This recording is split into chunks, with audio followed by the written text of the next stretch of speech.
First, we need music. Now, what is the purpose of liking? Why must we do it?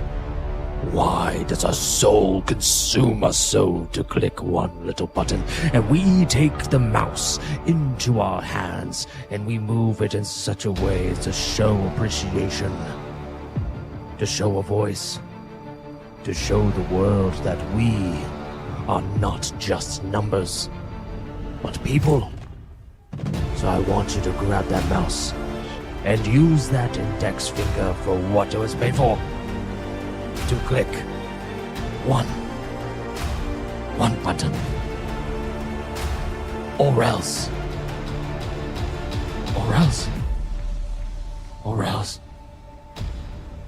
Alyssa Mercante is gonna chop your dick off, man. Like that's really gonna happen.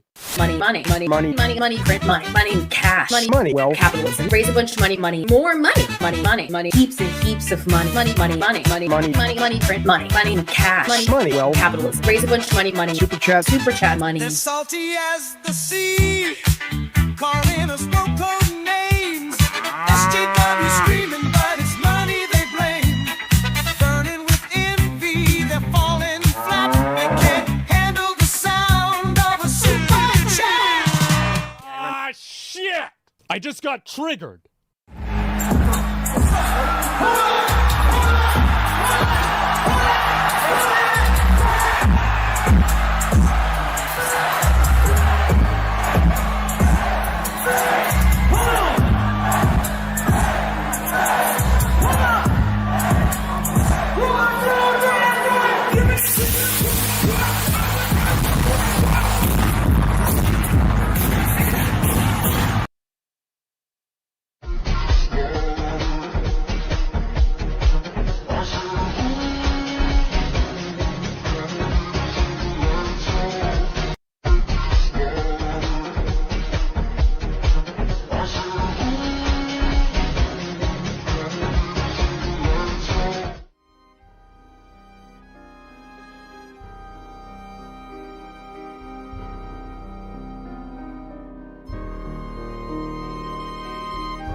Yes, I'm beginning to believe. Yeah, because the green, I definitely see the why people would think Matrix a little bit, especially with me, kind of like, I don't know, the red tie and the suit. I'm like in part agent, part Neo, I guess. It's very strange. It's very strange. How is everybody doing today? I'm feeling pretty good. Feeling pretty good. Got 90% way through a script this morning. It's a big one. I think I still need to go through it again. But we shall see. We shall see. I still have to clip all of these videos tonight. Or clip everything on the live stream tonight. Work a little bit more on it, and then hopefully by 8 a.m. ish in the morning, I'll be able to start filming for the new video. It's gonna be a Gina Davis part 2. So I'm really excited for that. And honestly, all of this has just been to get to part 3. Like part 3 is actually going to be the easiest video out of the trilogy that I'm going to do, like bar none. it's going to be so much more simple, but it's just there's no Lady Decades videos on them. Like there's a reason. Like one of them is 40 minutes long. There's so much there. I skipped over so many things. It's insane how much is there with the Gina Davis stuff. But with that being said, let's check in with everybody. Let's see. Oh, who's that handsome devil? Seems like he's checking in on himself. Testy test test. Testes. Testy testes. Testicular cancer. Get checked, my dudes. And, of course, we got King of the Monsters supporting his boo-boo. We still need to start a Gifts and Goes for this man so that we can put him in a place where he can get the help that he absolutely needs. Let's get here. Then we got Proctophile. He's saying, "Sup, nerd?" He knows. I feel like I'm caught. I feel like I'm caught. And then we got Just Us Phillips, the cartoon key 5621. Aloha, everyone. Well, aloha to you, sir. Aloha. Yes. Check your balls, boys, and then when you reach a certain age, you got to go to the doctor, and he's got to check a few things. It's going to be very uncomfortable. You are not going to like it, but it is necessary. I know someone who is afflicted with prostate cancer myself, and he is not having a good time, not even a little bit. But yes, also check your homies' balls too. You know, just go to your friends. You know, I check all my friends' balls all the time. No homo. Only hetero. Okay. Yes. Get the consents. Unless you're hitting him at the balls with a really funny object, then you can go non-consensual on that. Okay. Like I don't make the rules. Okay, I don't make the rules. Anyway. So a few things. As you can tell, there is no chat here. I know. What could I possibly be thinking? Well, the last time after a live stream, I was starting to do the clips, and the reason that the chats are no longer on screen anymore is because for editing purposes, it can get a little confusing. So I do apologize if you do miss the chat being up here, but it just makes my life editing afterwards 1,000 times more simple. So the only reason I'm doing this is because I am tapping with love. That, just like Proctophile said, I'm tapping with love. I know it hurts. It's gonna sting, more so than everywhere else in your body. But it's just it's a love tap. It's a love tap. Yes, basically a lot of clutter. Just was not doing it. And plus, it's just trying something different in general. But that is the main thing. So we got a few stories today. We got all the gaming companies are being sued. All of them. We got Pocket Pair. They're apparently in a new lawsuit, or they're speed running into getting a new lawsuit. We got Steam or Valve finally responding publicly to the upcoming lawsuit filed by Letitia James over in New York. We will be talking about that as well. Who else? Oh, PlayStation over in the UK. PlayStation and Steam. People are really going after them pretty hard. But when it comes to Pocket Pair, it's just like, yeah, dude, you've been getting sued for like 2 years now. we're kind of used to it. Let's see what else. We're going to be talking about some crazy women just losing their damn minds. Another who did the dumbest thing in the world and showed her DMs to her husband about her Tinder date on accident. And if you haven't seen it yet, I will show you, because the way it happened is pretty hilarious. Let's see what else we got.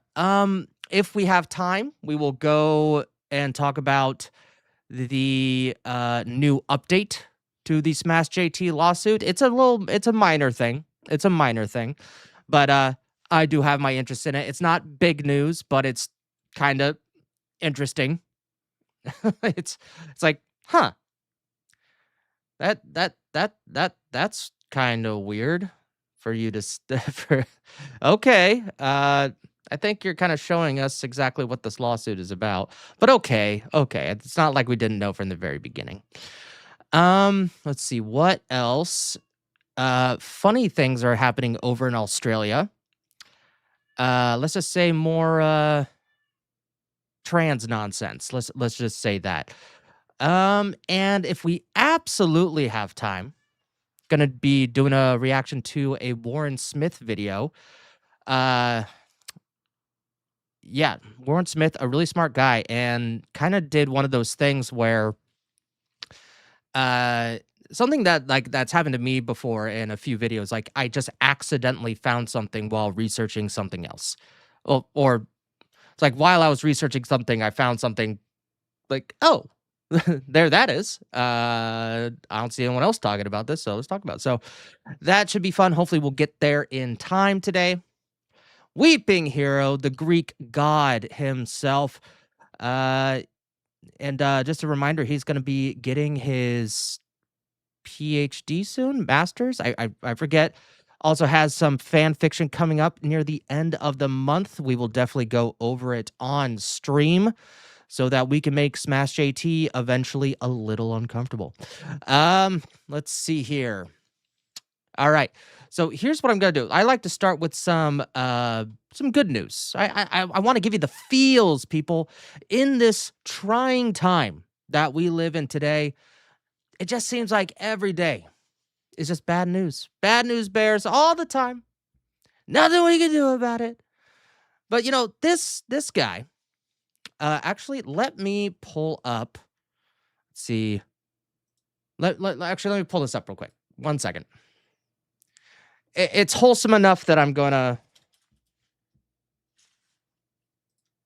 Let's see. Okay. All right. Cool. All right. Also, the fanfic is 2 articles on X. First one is shorter than the second one. Okay. Oh, how I earn my freedom, right? All right. So first up, game dev Cakes77 reacts to how much money his game made 30 hours after release, following 4 years of development. And you know what?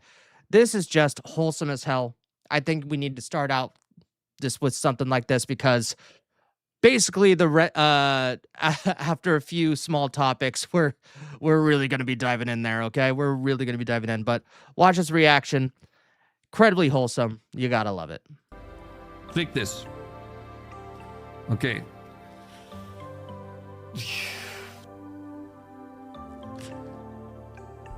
Oh.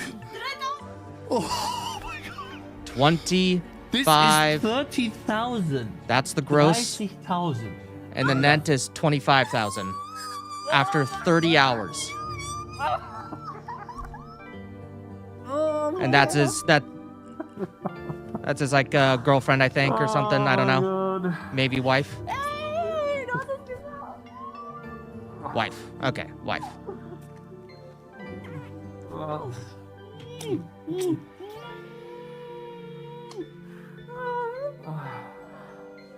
And you gotta love these moments. And you know what's great about this, because we're gonna be talking about some crazy women today, is that like her first thing that she does isn't, hey, let's go out and buy shit, you know. She goes, holy crap, let me congratulate my man. That's what you love to see. This guy is a lucky man. Very lucky man. I'm actually jelly. I'm very jelly of this man.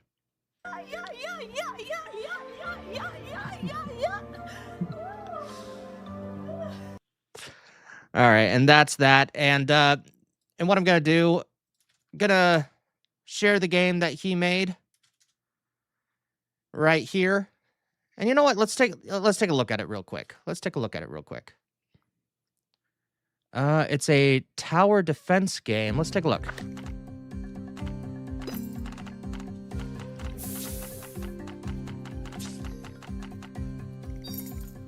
Ooh, skill tree. Okay. Ooh.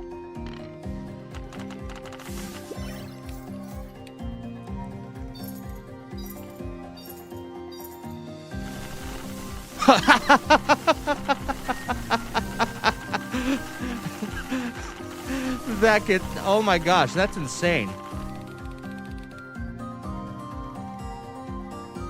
Tangy TD. So Tangy Tower Defense out now. You know what? I think I might just go ahead and buy it. Fuck it, let's go. Not usually my game, but you know, I kind of like the aesthetics. Yeah, let's fucking go. Let's do it. All right, hold on. Not gonna show you guys my payment stuff. I've already been doxed enough. All right. Let's see. I don't want to start downloading it because then it'll fuck up the stream. Fuck it. Let's see. Oh, it's only 300. It's all about combining items. It's only 300 megabytes. Yeah. Okay. Yeah. Actually, that's fine. That's fine. Let's see. Yeah, it's okay. Yeah, we'll be fine. Yeah, just fine. Anyway, that's a wholesome moment I wanted to go through. Purchased the game myself just because I also like supporting indie devs. And plus, I need to start playing other things. I think I've played just a lot of JRPGs, like kind of in general. Oh, see? Download already complete. Damn. That was easy. All right. And then moving on.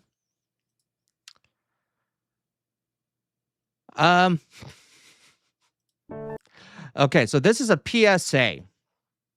You know, nowadays we have the women in the workforce.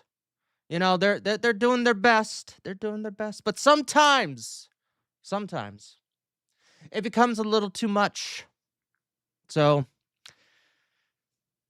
the answer is pretty much right in front of our faces.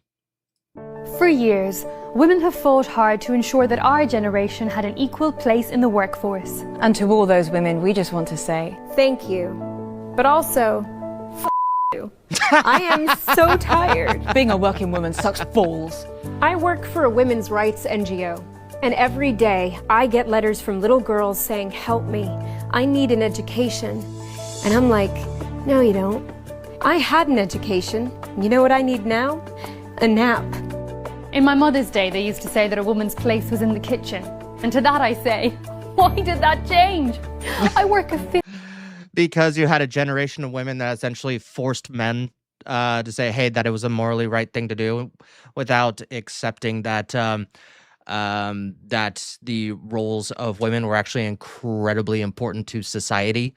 And a majority of women, even at the time during the suffrages, actually did not want the right to vote. And they already did work. Yes, they already could own property. And actually a majority, actually, if not all, women weren't allowed to have consequences for debt. It would go all on the man. And essentially that would make him specifically responsible. And then slowly but surely, men gave the right for women to vote. And then in the 70s, we started, having, women, work in workforce. And then we were all like, yeah, it's okay. It's all good and gravy. But then over time, we decided, it's kind of, we need women to work in order to even survive a little bit.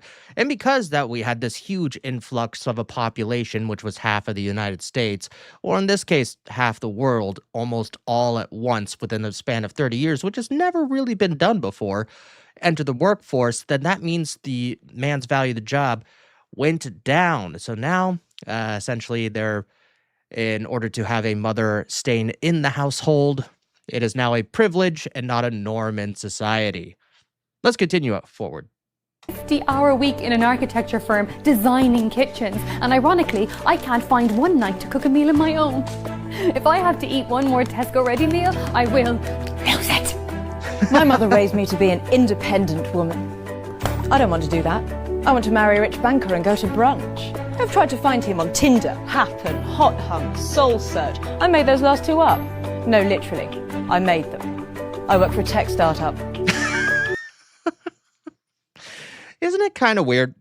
And look, this actually might be a stereotype and little sexist, but isn't it kind of weird that whenever I see someone, if I see a woman like a software engineer in tech, it's usually like for some sort of social dating site. And like I say, maybe it's a stereotype and maybe my algorithm has been feeding me this kind of stuff, but it's like, they all work for Facebook, Snapchat, Hinge, Tinder. Kind of weird. Like, whenever I see anything about women in software or programming, I always see it, always, in some sort of like very niche, like dating thing in some way or another. I don't know. And now I'm a high earner. At the end of every date, I'm expected to say it. Say it. She's trying to say split the bill. It's what you fought for. Said you wanted the equality. Different than equity. I bought a slow cooker 4 years ago and I have never had the chance to use it. There was a time when women could just go to the bank and take money out. We didn't have to work for it. We could just have it. All for the small fee of sex with our husbands once a month.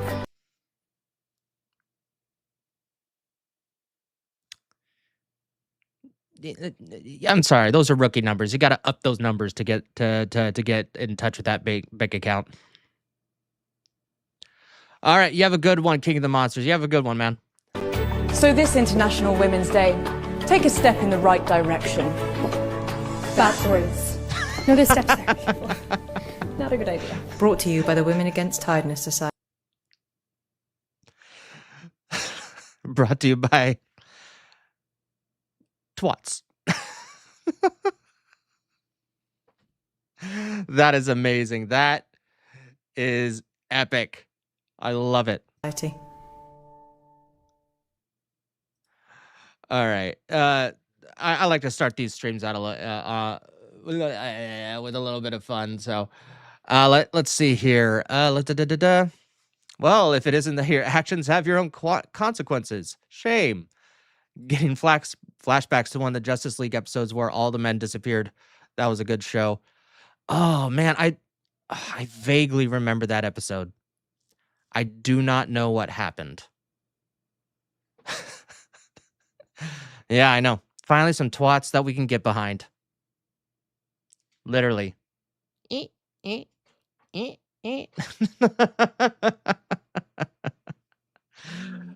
Oh, God. That's amazing. Anyway. And as you know, just like we love to get behind women so that we can progress the human race and move forward and evolve, create new life, start a family. There's also a biological aspect to this. And you know what? I think with this next thing that we're seeing is that it'd be very educational, wouldn't you say, to have a video game about the microbiology of how life is made. And I would like to introduce to you the game Become. It all starts here. One among millions. Yes, this is real.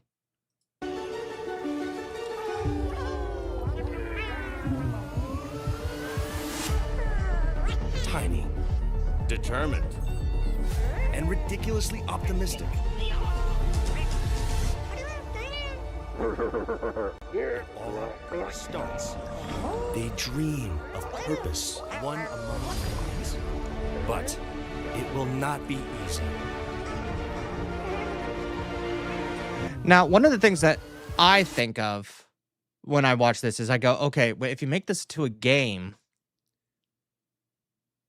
you have, and if the purpose is to get out and lay an egg, but wouldn't that mean that the sperm needs to be conscious enough to avoid being splooshed into a sock, amongst other things? Curious. Damn it. Said a Smash JT thing.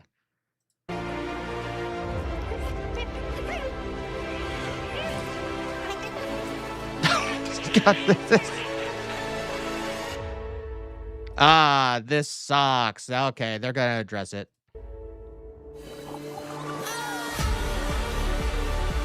You know what it really kind of reminds me of? It reminds me of Journey. That's what it reminds me of Journey, oddly enough.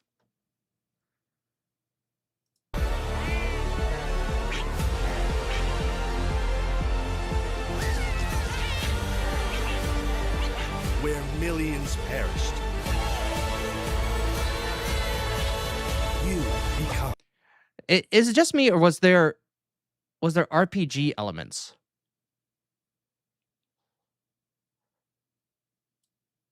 Speed, Wild Dash, Busty Bouncer, Protein, Sugar Shock, Got Milk. Wow. Where millions perished. You become. That is a perfect name. That is actually just by itself a fantastic trailer. Okay. That is just amazing. All right, let's take a look into the super chats. It looks like we got King of the Monsters saying, Grok says nobody has a Grinder account. Laters. King of the Monsters, it's not true, but either way, I hate you. I hate you so much. Thank you for the 2. Thank you for the 2. I will treasure it always. Oh man. All right. Moving along. I remember back in the day when I first started out in the streaming spaces, I used to start with an Asmongold clip, and this came out yesterday, and it revolves around Jeffrey Epstein, and well, I think it's time to put one of our tinfoil hats on. Let's just say things are not looking right.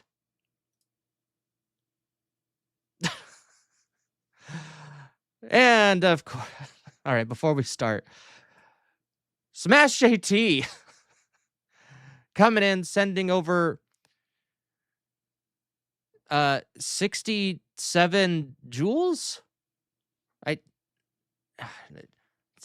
a YouTube Shorts thing, and I can never figure that out.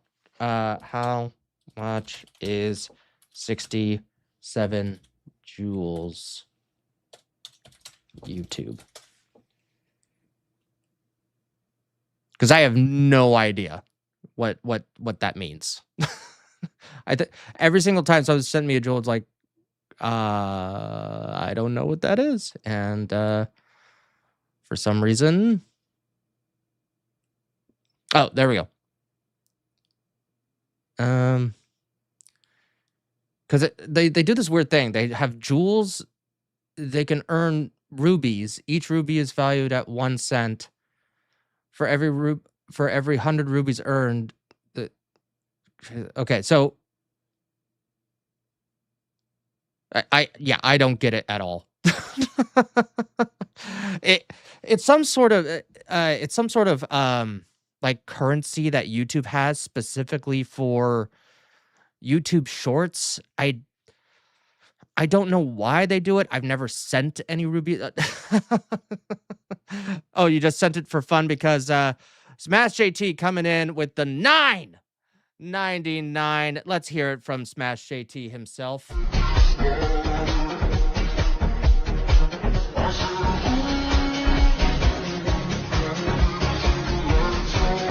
Ah, shit! I just got triggered.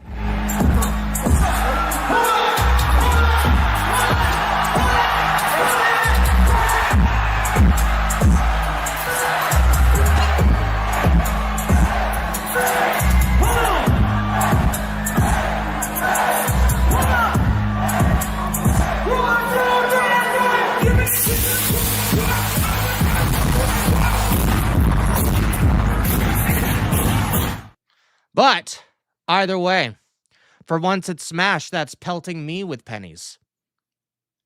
That doesn't sound right. That doesn't. No. It's the other way around. Yeah, we must pelt Smash JT with pennies every day, at all costs. Primarily on Kick.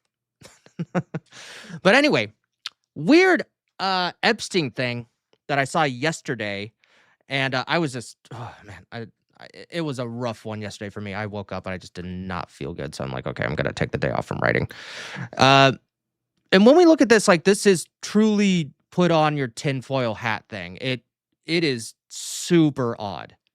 Guard for Jeffrey Epstein Googled just minutes before. Wait, what the? A prison guard for Jeffrey Epstein Googled him just minutes before he was found deceased and made a mysterious $5,000 cash deposit 10 days. $5,000 cash deposit. Before Epstein's death. Tova Noel was previously accused of falsifying records. Her charges were later dropped. Noel. I told you, this stream is bitches being crazy, man. Bitches being crazy. Made multiple suspicious Google searches less than an hour before Epstein was found deceased. Latest on Epstein in jail at 5:42 a.m., then again at 5:52 a.m., less than 40 minutes before her colleague found the disgraced financier in his cell by 6:30. The outlet also reports the Chase Bank had flagged cash deposits to the FBI in November 2019. So this is an old video from 6 years ago. Epstein jail guards charged with falsifying records. 6 years ago. Why wasn't this like just every single time? Like, Local news, I would say, obviously, it's not that much better, but it is better than, the mainstream media that you see every day, like CNN, MSNBC, all that jazz. Fox News is not perfect either. But, like, now we're hearing about this? Why wasn't this covered years ago? Prison guards are under arrest, charged in connection with the death of accused sexual predator Jeffrey Epstein. Federal prosecutors say Michael Thomas and Tova Noel failed to make mandated cell checks and then falsified records on the night Epstein reportedly killed himself. Surveillance video shows no one entered the special housing unit that night, and no one checked on Epstein over the course of 8 hours. Yeah, because he was on suicide watch, right? Just 15 feet away from the guard's desk. So they... Isn't that fucking crazy? 15 feet away. Didn't hear anything? Didn't check on him for 8 hours, but according to the log, we got conflicting information here. They didn't check on him at all for 8 hours, even though they were 15... Just 15 feet away. 15 feet away, so like literally like on the other side of the room. She Googled the guy, but she didn't even look in to see whether he was okay or not. Inmate says guards discussed cover-up. What? So apparently this just happened. And this came like a day or two ago. Now, like it literally just came out. It was 6 hours ago. A newly surfaced document published in the DOJ's Epstein database reveals that an inmate once told the FBI that he overheard prison guards talking about covering up Epstein's death on the morning the sex offender died. The document includes 5 handwritten pages of notes from the unidentified inmate's FBI interview. The whole wing, as I understand it, overheard this exchange among guards. Well, this particular inmate said he woke up to the yelling and the screaming. He told the FBI that he heard them say something to the effect of, dudes, you killed this dude, you killed him. And then another female guard saying, well, we don't have to worry about this because we're going to cover it up and my guys are going to have an alibi. So I'm not saying necessarily trust the other inmate, right? But isn't it weird that we're hearing about this now? And essentially what we've kind of learned is that conspiracy theories are true later. Usually recently within 6 months, but with this new administration, we're kind of wondering, how much fire is, cooking in this oven nowadays. You know what I mean? Dude, that's like, there's no way. That's too good. Like, are you kidding me? And there's no, is there no audio of this at all? I mean, the DOJ investigators actually did some work on her finances, got her banking statements, and you could see them in the files, and it shows that she had quite a number of cash deposits. Where'd she get the money from? I mean, don't they have the answer to that? I feel like that's a pretty important question, right? What's really weird to me is that, especially if you're going to be doing stuff like this, like, wouldn't you want to put this in, like, an overseas bank account so the IRS and the FBI can't, get a hold of it? I mean, just saying. I mean, I don't know all the intricacies in getting a foreign bank, but if you're going to be getting paid, like, thousands and thousands of dollars worth of cash and then just put it in your checking account randomly, that just raises red flags everywhere. That's suspicious. And she apparently searched for Epstein. There's all these pieces that don't make sense and have never made sense, going back to the July 23rd when they found him laying on the floor of a cell. His first words when he regained consciousness was, my cellmate tried to kill me. There's no indication at all that he was suicidal in these I didn't even know that. Psychological evaluations. So one has to wonder why they didn't investigate. His cellmate was a quadruple killer, by the way, and they believed him when he said that Epstein tried to commit suicide. So the guy killed 4 people, and then the guards believed him. Like, I mean, wouldn't it just be obvious based off of, like, the marks on his neck and everything? Like, couldn't you just figure this out instantly? And we've got one more part of this. Tova Noel scrubbed from logs. A sudden strange jump occurred. Oh, watch this. Tova Noel disappears from her desk in a single frame without walking away. What? Okay, see right here. Oh wait, hold on. I gotta get my mouse on screen. What? Huh? There we go. Yeah, okay. Right here disappears. Hold on. Let's do by frame.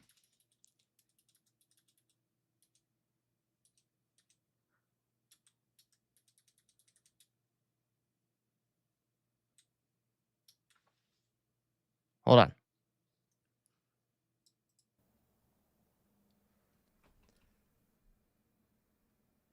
Oh man. Way. What? Okay, hold on. Okay. They're there.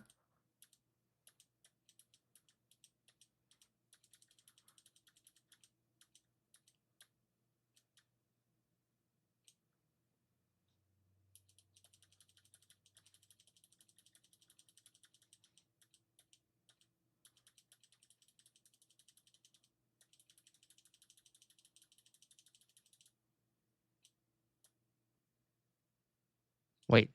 Did I miss it? Hold on.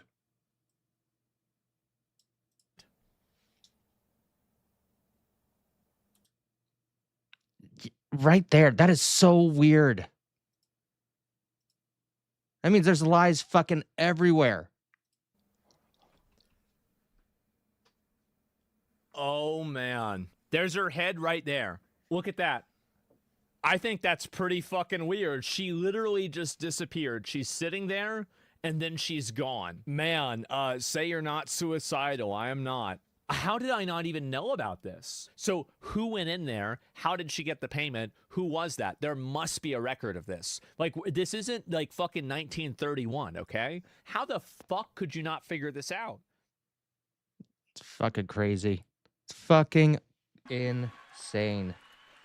All right, my boy Michael Garza, childhood friend.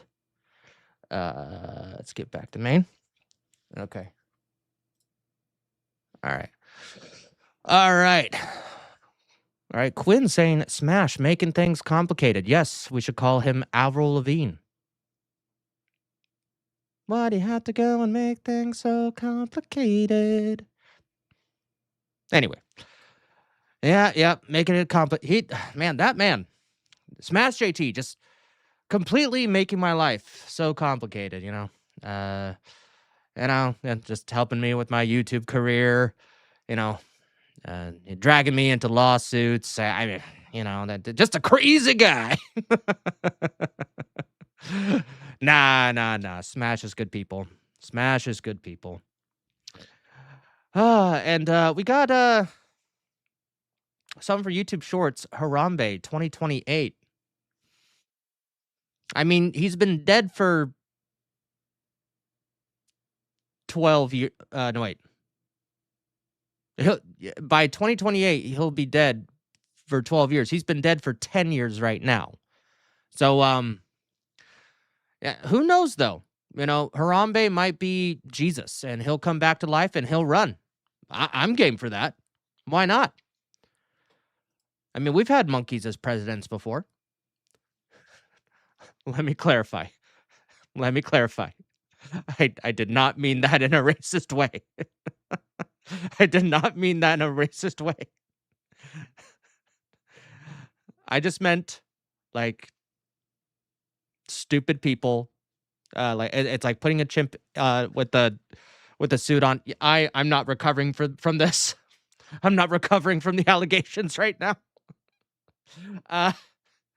So we're gonna move on. All right. So, believe it or not, people, I'm going to be talking about video games. I know, right? It's insane. I know. Me talking about video games. I talk about the politics and the culture war stuff and YouTubers and waitresses and people suing people all the time and saying dumb shit on the internet. But today we're actually going to be talking about the games. As you know, Valve is being sued by New York State, by the Attorney General, Letitia James. Now, we will talk about Letitia James a little bit more in a moment, but as of right now, she's probably the most famous for suing Trump. I think like 30 some odd charges involving like legitimate transactions that would normally be misdemeanors. But also the time had already passed, so they shouldn't have been able to sue him for that. So it was all sorts of weird. But now she is deciding to go after Valve for fairly odd reasons. How, for some reason, they are responsible for loot boxes, even though they don't produce any games that do loot boxes, to the best of my knowledge, but they do host games on their platform that do. So it is just very odd that that they're doing this, and we'll get into that a little bit later. How dumb I think this lawsuit is. Valve is in a massive lawsuit with the state of... And this is Andrew Wilson. Not Andrew Wilson. Damn it, I forget his last name. Andrew from Legal Mindset, but just because I forgot his last name. Sorry, Andrew, if you ever see this. And he's going to be going over kind of the basics of the lawsuit. New York, which could change the entire gaming industry. We're going to get into that today on The Legal Mindset, where we teach you to be your own judge. I'm Andrew Esquire, American attorney, and this is a Fast Facts video, the quick and dirty version of the latest news. Now, we had covered a lawsuit that they won recently, Valve in Washington, which was a major win against patent trolls, but now on the eve of that, they were hit. Yep. They took on the Rothschilds and absolutely demolished them. Which will hopefully strengthen some patent laws in the future.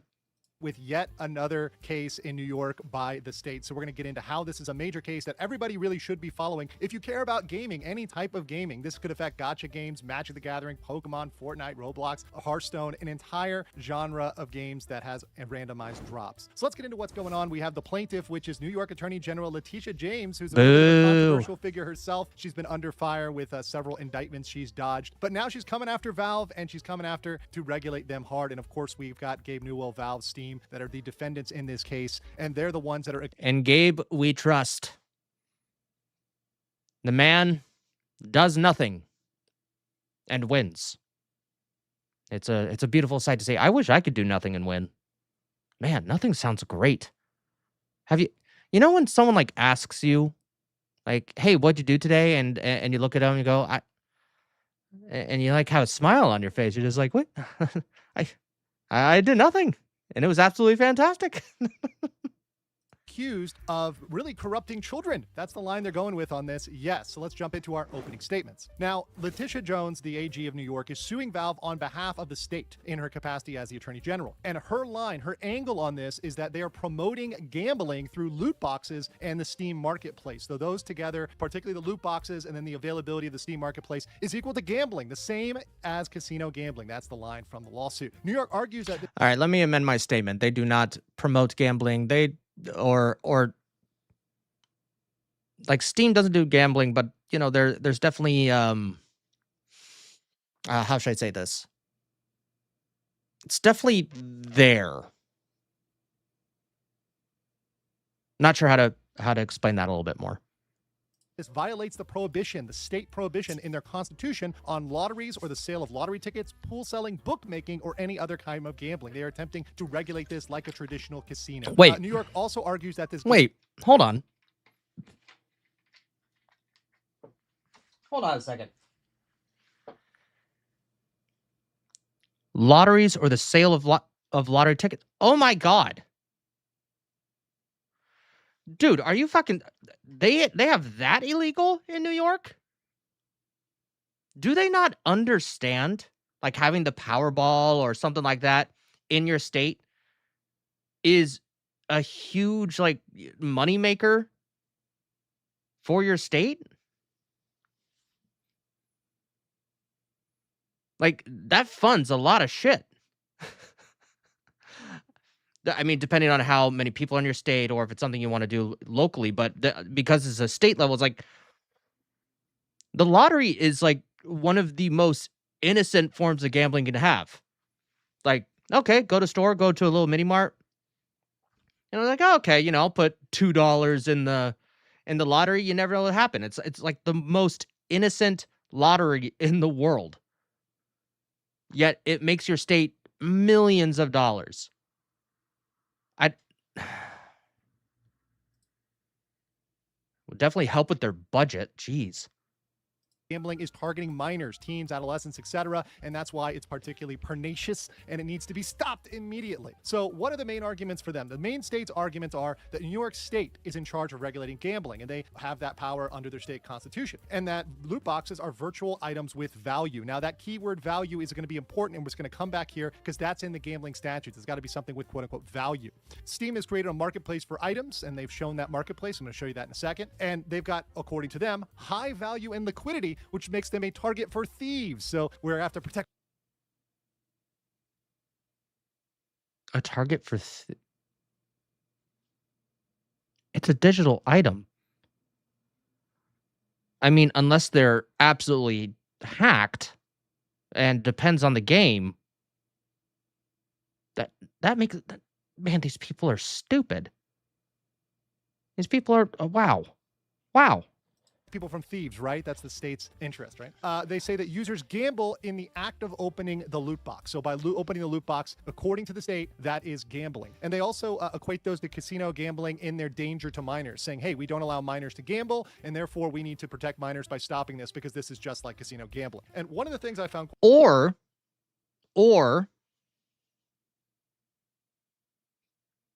parents.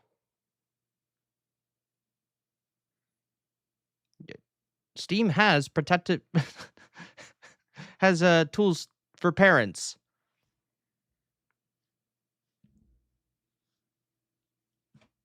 It all comes down to just bad parenting.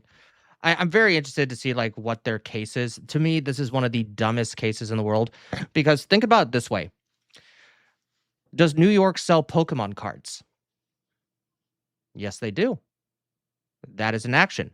That is, you can easily say that those are random mystery loot boxes. So if with her own logic, then that means she needs to ban Pokemon cards from the state of New York. It's random. You can exchange them. Right? So, and by the way, why isn't she going after Epic? Why isn't she going after PlayStation? Well, okay. PlayStation definitely not the same as, Epic and Steam, but you know what I'm saying. The sentiment is there. It's like, that's kind of weird. Quite interesting was their use, and these are exhibits from the actual complaint that the state filed. They have a little chart here showing the marketplace, which had the weekly, monthly, lifetime kind of value, the medium sale prices of items, and kind of showing that fluctuating around 105, 100, and putting that as evidence. Hey, look, here's a marketplace, and because there's a marketplace, this is gambling, right? This is something where there's a marketplace, and if there's a marketplace, you can gamble. They also put out here, and this is the item, the butterfly, the Gamma Doppler butterfly knife from the game, and they put out here that, look, it's worth, on the marketplace, $10,999, right? This is the value of this extraordinarily rare item. This is, according to the filings, the most high-end item there, and that makes it a danger. And to me, I was kind of... I don't get it. Why is there an $11,000 digital item? I mean, if there's a want for it, I get it, but... like, my rule, and it just depends, and usually this goes for DLC. I'm not into, like, cosmetic items. Like I'll go throughout the entire game with like the base costume. I'm just not that guy. I'm not going to spend money on additional outfits. Probably the only time that I do is if like there is some sort of expansion and it just happens to have some sort of outfits with it, right? Like for what was it?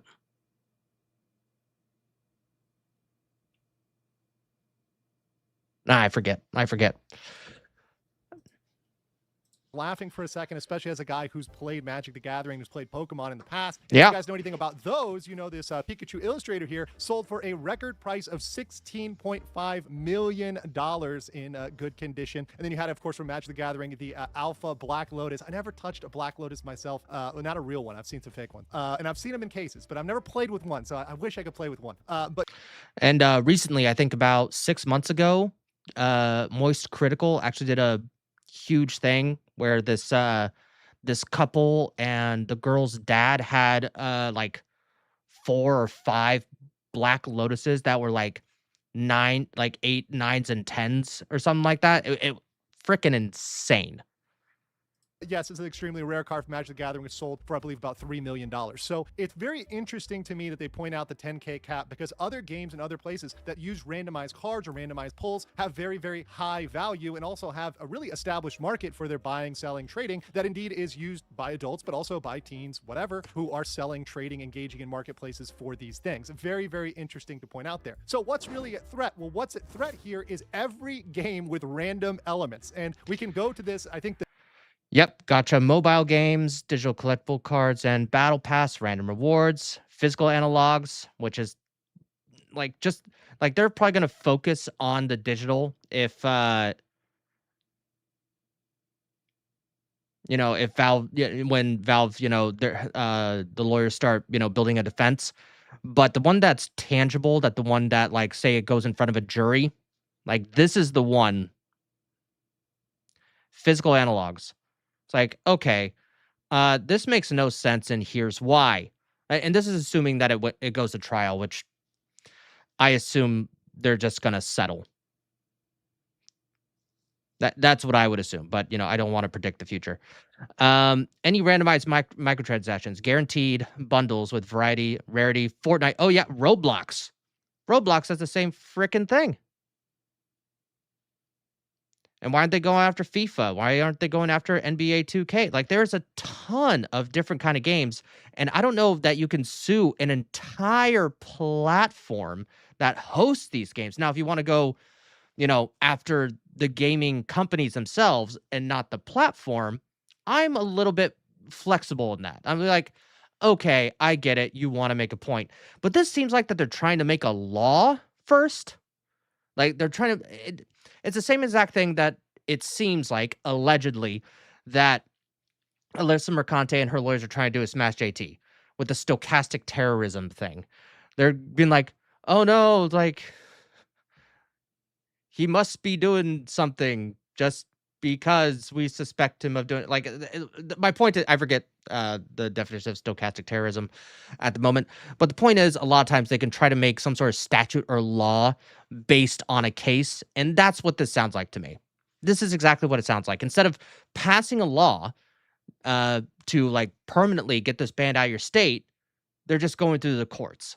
And in all honesty, I think Letitia James is just trying to go for a win with the big fish after just essentially being a lolcow for the state of New York, especially with the allegations of something we'll talk about here in a moment.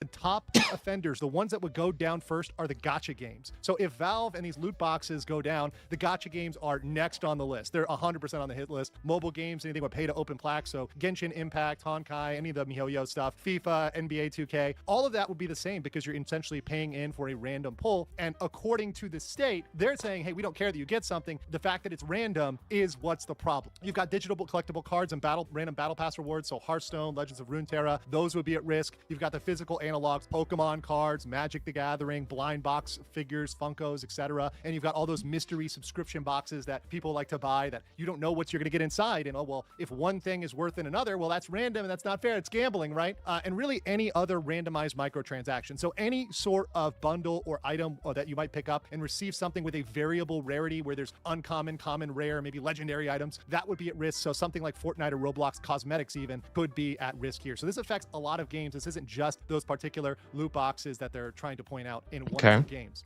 So what is Valve's defense? Well, Valve has actually a lot of defenses here, and that's a good thing for Valve. So what they have to defend on is they can say, hey, look, there's no true risk or wager because these things are resulting in something. It's not like a casino spin at a slot machine where if you put in a coin or put in $1, whatever, you're going to get potentially nothing, right? You could have no reward. You're going to get something. There's going to be something you're getting. That is true. You will always get something. Now, do I think that there's some dark patterns along with the way that these games do it? Absolutely. What I say is Steam is the best at, regulating that. I mean, to my knowledge, I think they've banned hundreds, if not thousands of games that had dark patterns and were clearly screwing over customers. So I'm not quite sure how far that Letitia James is going to get in that respect. Out of that, even if it's not worth as much as something with another rarity. It's sort of like, as a lawyer comrade of mine said to me, if you went to the state fair and there was sort of lottery where you draw straws, and if you get the right straw, you get a reward. If you don't, you get the straw in the bucket. Well, you're getting something, right? You're not getting nothing. And as long as you're getting something, that really doesn't fall in the definition for casino gambling, risk, or wager. The other thing is, if you really look at the statute closely, and this is something I think they didn't do, virtual items are not a thing of value under gambling statutes, and there's separate case law in other places where they've ruled in Valve's favor on this and other companies' favor. Really? On this. Valve actually won a lawsuit in Washington, and there's been several class actions revolving loot boxes that have failed to form over saying it's really not a thing of value, meaning you're not going to be able to directly convert that to money, right? You'd have to go through some sort of gray market, etc., to convert that to money. The other thing is that the randomness is in distribution, not separate from the product. So it's not something where the randomness, once again, is in the pull and you don't know whether you're going to get something. The randomness is just in the distribution of rarity. And that's a very common game mechanic in many games as to getting something. And that's part of the reward system for the game. That's part of the enjoy of the game, is not knowing what you're going to get and potentially getting something very valuable or having to try again. The other thing is the First Amendment protects game design. That's something well established in case law. And if you're taking away elements of randomness from all games, we're going to have to purge that from everywhere. That's going to cause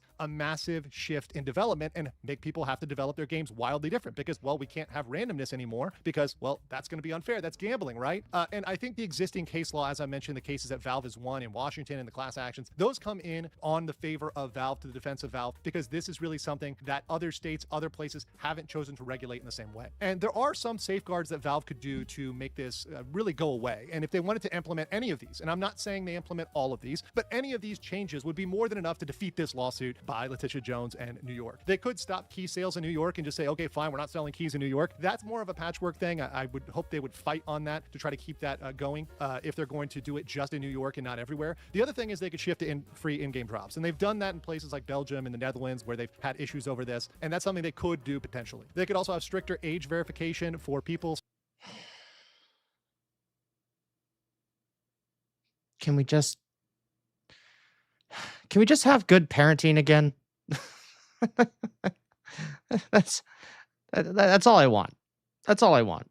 So that would eliminate that argument that this is affecting minors. They could also have non-tradable soulbound items, so that would eliminate any marketplace argument or any perceived value. The other thing is they could just disclose on these things the exact pre-purchase odds and the expected value you're going to get out of that. So saying, okay, the expected value is this, right? So if you're going to purchase it, okay, you're going to purchase, and the EV might be lower than the purchase, maybe you'll make a decision not to purchase that. Honestly, I think that that'd be the best route to go. Because if you just show transparency on the odds, then at least even if the state of New York wanted to, label it as gambling for their state, I mean, you could say that's gambling to a certain extent. But I mean, as long as the transparency is there, I could see how that little change could, honestly, that'd just be great for the consumer in general.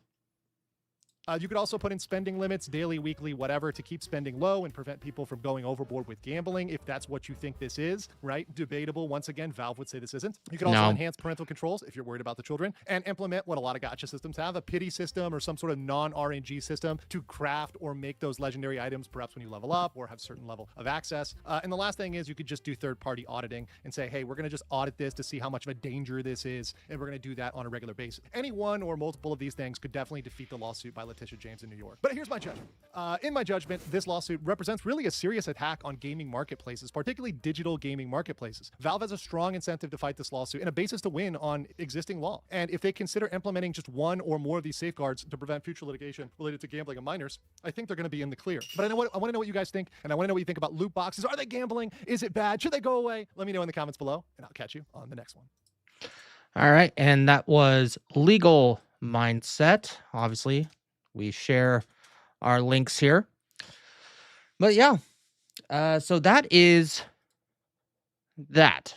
But the reason that I want to show that, and that's why I kind of wasn't talking a lot throughout the thing, but that's basically what happened. But today, Steam decided, in a rare action, that they were actually going to make a blog post about it. So, about the New York Attorney General lawsuit against Valve. All right, let's get a little closer here. Dear New York customers of Counter-Strike 2, Dota 2, and Team Fortress 2, you may have seen the New York Attorney General recently filed a lawsuit against Valve claiming mystery boxes like crates, cases, and chests, and some of our games violate New York gambling. Oh, okay. Nope, they did make these games. Wait, did they make Dota 2? Hold on. Did they make Dota 2? God, I don't play any of these games. It's been a while. Dota 2. Yep, by Valve. Okay. So this does direct them, affect them directly. There we go. Words. You may have seen the New York Attorney General recently filed a lawsuit against Valve claiming mystery boxes like and some of our games violate New York gambling laws.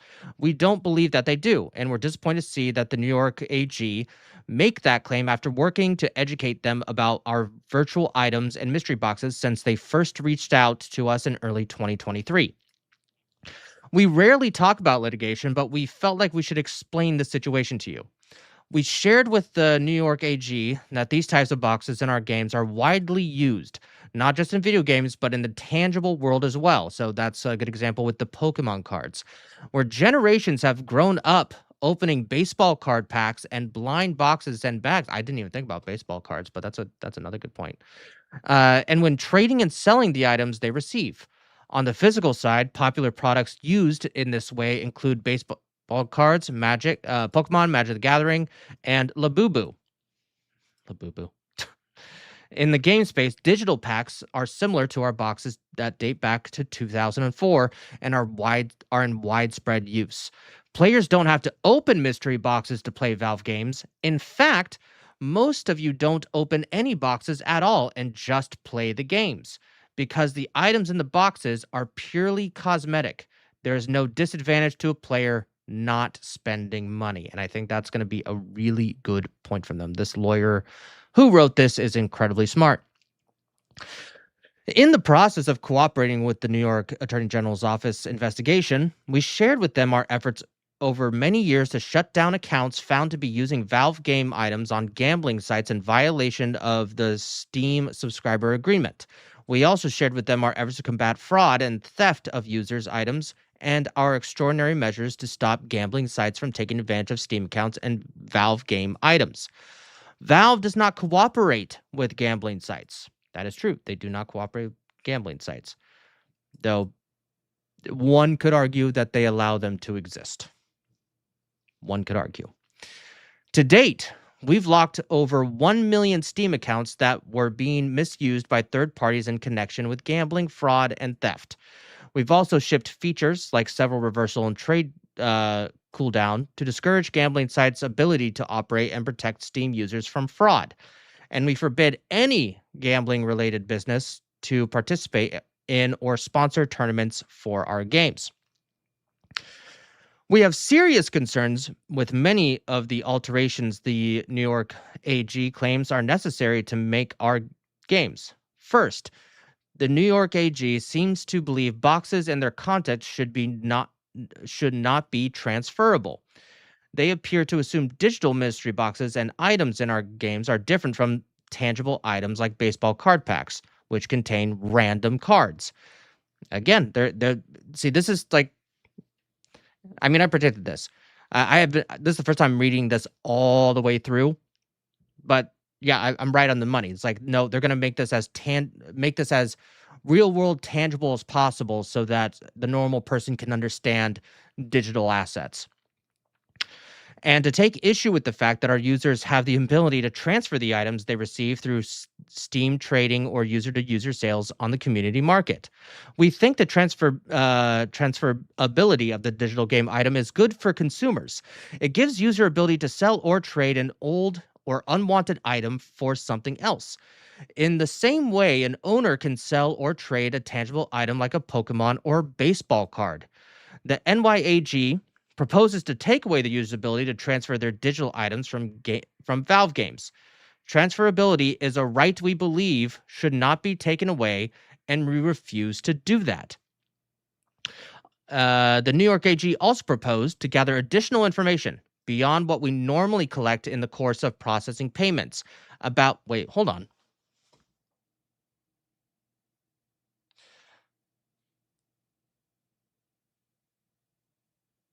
Wait, how much information did they want? About each game user on the off chance someone in New York was anonymizing their location to appear outside of... Whoa.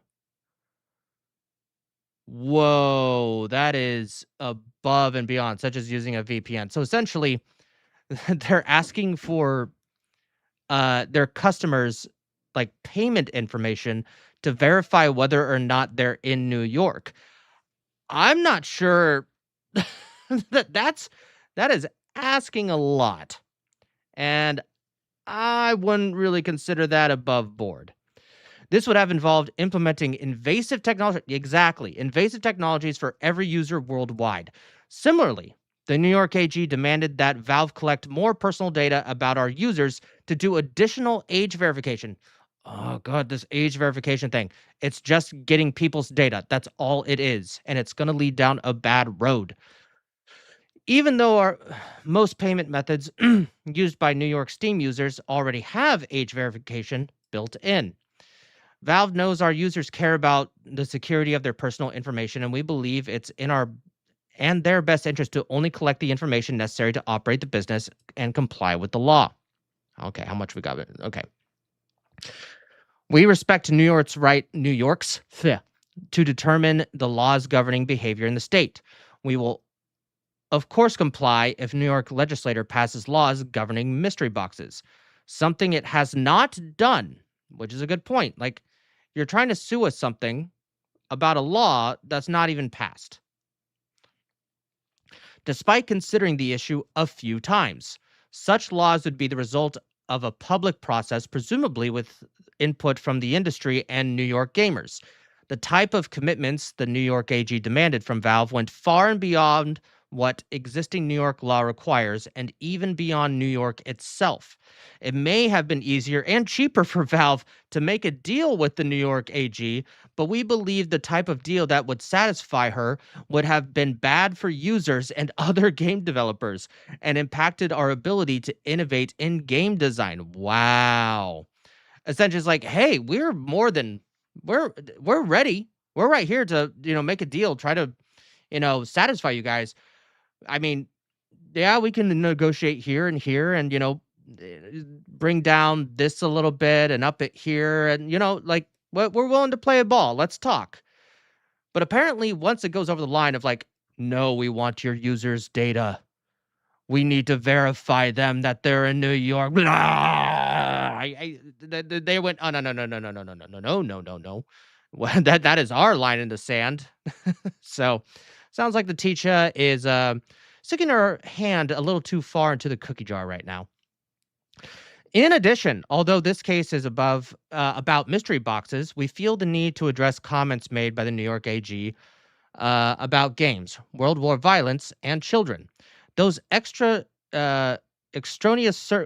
comments are a distraction and a mischaracterization we've all heard before. Yep, we've heard them every time. Numerous studies throughout the years have concluded there is no link between media, movies, TV, books, comics, music, and games, and real-world violence. Indeed, many studies highlight the beneficial impact of games to users, which is completely true. You could say hand-eye coordination, problem solving, etc., etc., etc. Ultimately, a court will decide whose position, ours or New York AG's, is correct.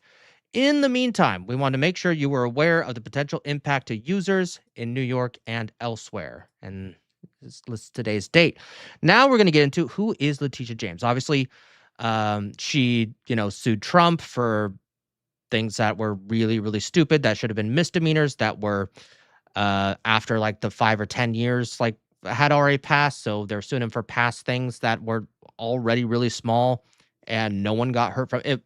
Super weird lawsuit. Take a look at. I'm not going to get into it. But then one day, Letitia James listed her Virginia house as her principal residence, even though she's supposed to live in New York, and you can't be the New York AG if your primary residence isn't in New York. So that is another thing that's going up against her. And I just decided, I went to Grok. I asked, how dumb is this lawsuit? And Grok responded with a bit of like a Power Rangers kid with attitude. It's pretty damn dumb. Solid 8 out of 10 on the dumbness scale. 10 out of 10 would be suing over something as harmless as breathing. The link you shared, standing in response. Okay. And they say, the AG's core argument: you pay real money for a random virtual item, consideration, and chance, and those items can be sold on the Steam community market or third-party sites for real cash prize, sometimes for insane amounts, one reportedly over $1 million. It looks like a slot machine with spinning animations. It's popular with kids, teens, and Valve allegedly made billions luring people in. They want Valve to stop it entirely, pay back the ill-gotten gains, and cough up fines.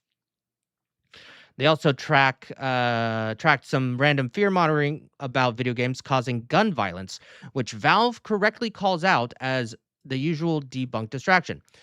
Why this is dumb? This is literally how Pokemon cards, baseball cards, Magic the Gathering, and trendy Labubu toys have worked for decades. The items are purely cosmetic, optional, and give zero gameplay advantage. Transferability, trading is good for players. Valve already fights actual gambling harder than most anyone. Precedent and reality check. Legal experts are already calling this an uphill battle for New York. Physical collectibles have been fine forever. Virtual items with secondary markets exist across the entire industry, not just Valve. Again, Epic, for example. Gacha games, so on and so forth. Hell, you get mobile games. Duh. Singling out Steam while ignoring the broader ecosystem smells like grandstanding. And I think that's exactly what this is. The only, I love this part, the only semi-non-dumb part is the real money secondary market kids angle. Loot boxes can be addictive in some countries. Belgium have cracked down. But New York's solution, ban trading, force Valve to nuke a huge player-driven economy, is nuclear overkill that would hurt legitimate users far more than it protects them.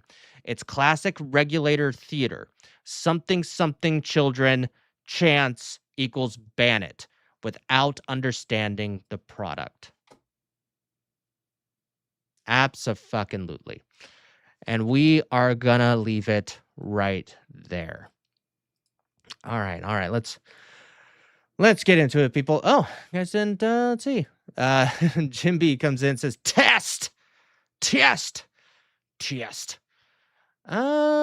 see here. Oh, and Buzz 188 says, please tell me not another bot. Hey, homie, I can share your stream in a Kick community to help you have followers and live viewers, and also got affiliated/verified to earn from stream. Let's chat. Add me up on Discord, Broadcast Boost 5, or Telegram, Karen 789198. Oh, man. Oh, and look at this. Smash is lurking, not only in shorts, but also in horizontal. Damn, he's doing it both ways. I mean, the bot issue is getting a little better. I don't get this every single stream. But give me 1 second, guys. I'm gonna, yeah, right here. I'm gonna ban this person. And ban. Goodbye. All right, they're gone now. They're gone now.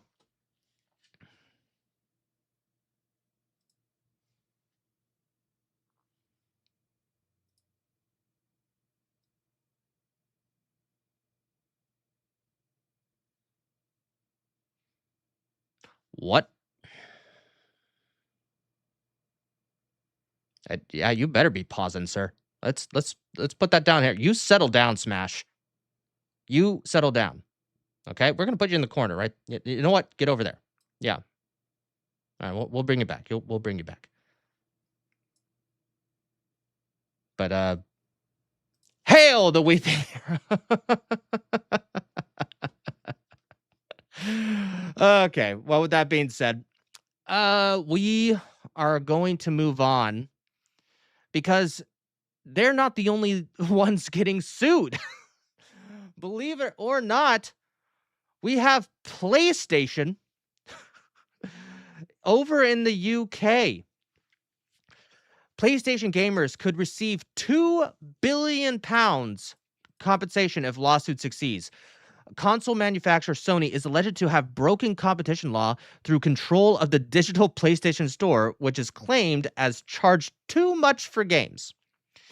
And there is already issues that I find in this lawsuit. So let's see here.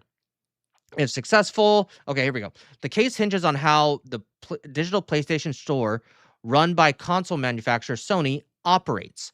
Miss Neal argues Sony has been exploiting its UK customers by charging them too much for digital games and in-game content.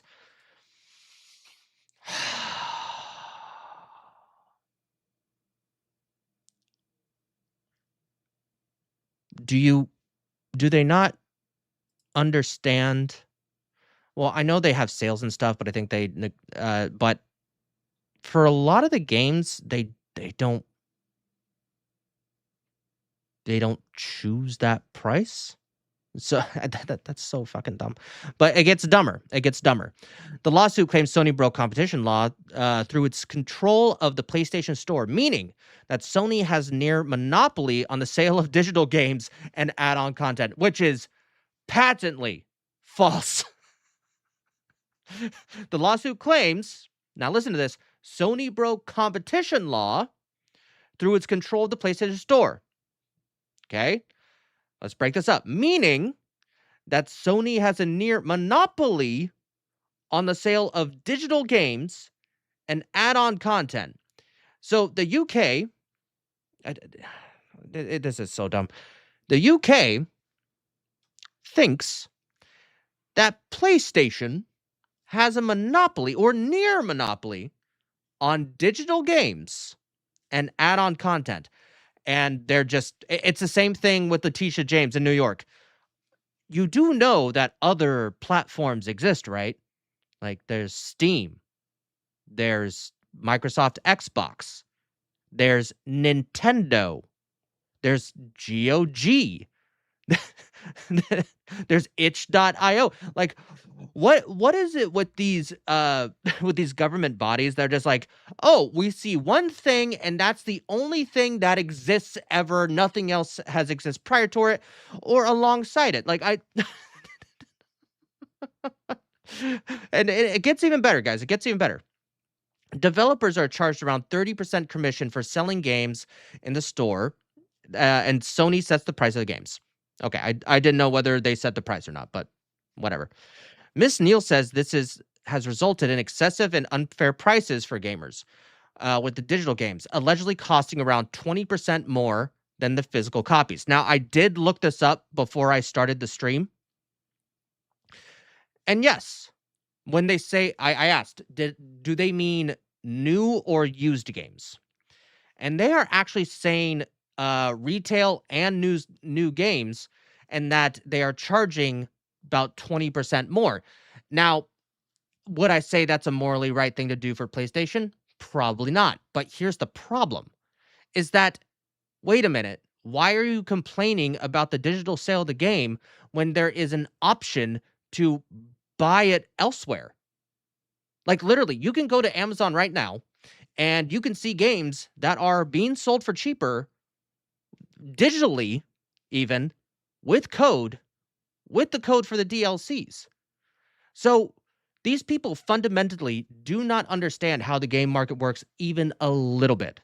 Because when I got a God of War Ragnarok, that's the game I got with my PS5. It came with a code for a game. And because I bought my PlayStation 5 with it, I got a little bit of an extra thing, I think, for God of War Ragnarok. It came right with it.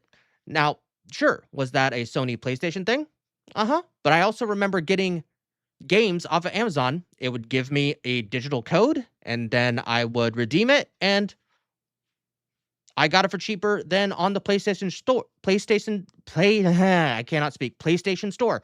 So I do not understand what they are talking about.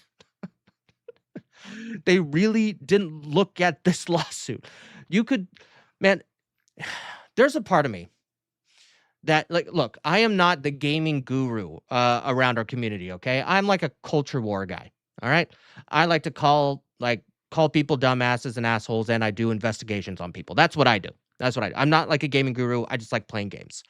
I am probably informed a little bit more than the average user, but that's about it. So, in my mind, I kind of wish that these lawyers or lawmakers would literally just talk to a YouTuber. They would actually get informed quicker and faster on the economics of gaming faster than doing this lawsuit. It's like, okay, rather than us understanding how the gaming economy works, and hear it from, just a random YouTuber who would tell them for free, let's do a few $1 million lawsuit, waste the taxpayers' money on this, or just talk to a YouTuber. They could literally talk to Smash JT. They could talk to Hypnotic. They could talk to Atreus. They could talk to Kada. They can talk to a plethora of YouTubers. And they'd be like, they would look at them and they go,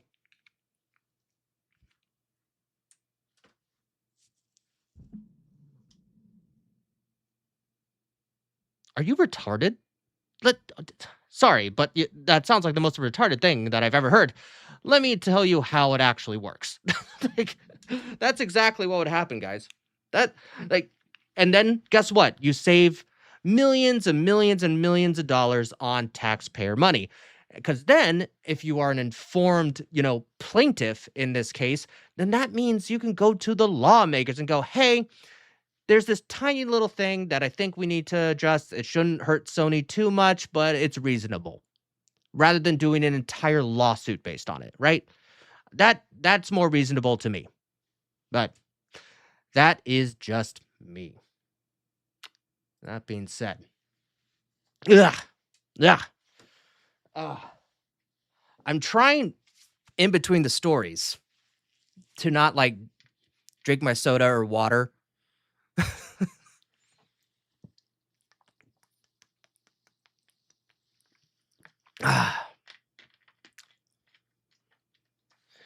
Well, the Epic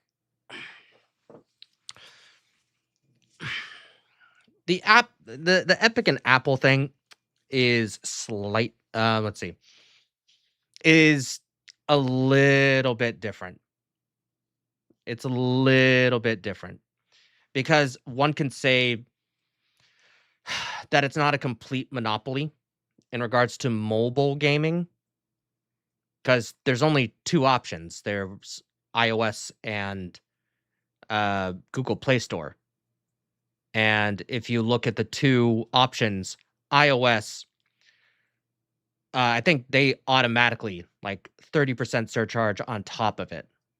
So that's one of the reasons why YouTubers, we say like when you donate, like super chats and stuff like that, or gift memberships, please don't do it on your iOS phone or your phone in general. Do it on a desktop because that actually does take money away from the creator, and it's stupid and really ridiculous. And I wish someday that would change, but hence it does not.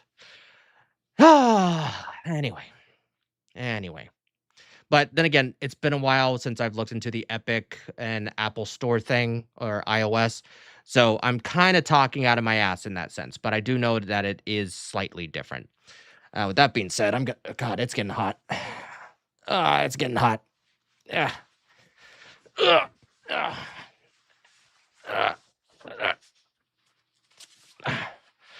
I guess that's just what happens when Smash AT watches me both ways. Pause.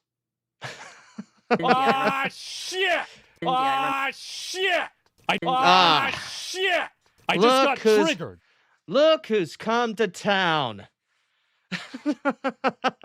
Smash JT in the house, making 5 people somebodies, and they are going to the Weeping Hero, Ethereal Twilight, Daryl. Oh, no, wait, not Daryl. Sorry, you didn't get one. Sifax, Ricardo Z7538. Hey, Darmouth. Yeah, Darmouth, another content creator. Big thank you to Smash JT. Let's give him his little dance.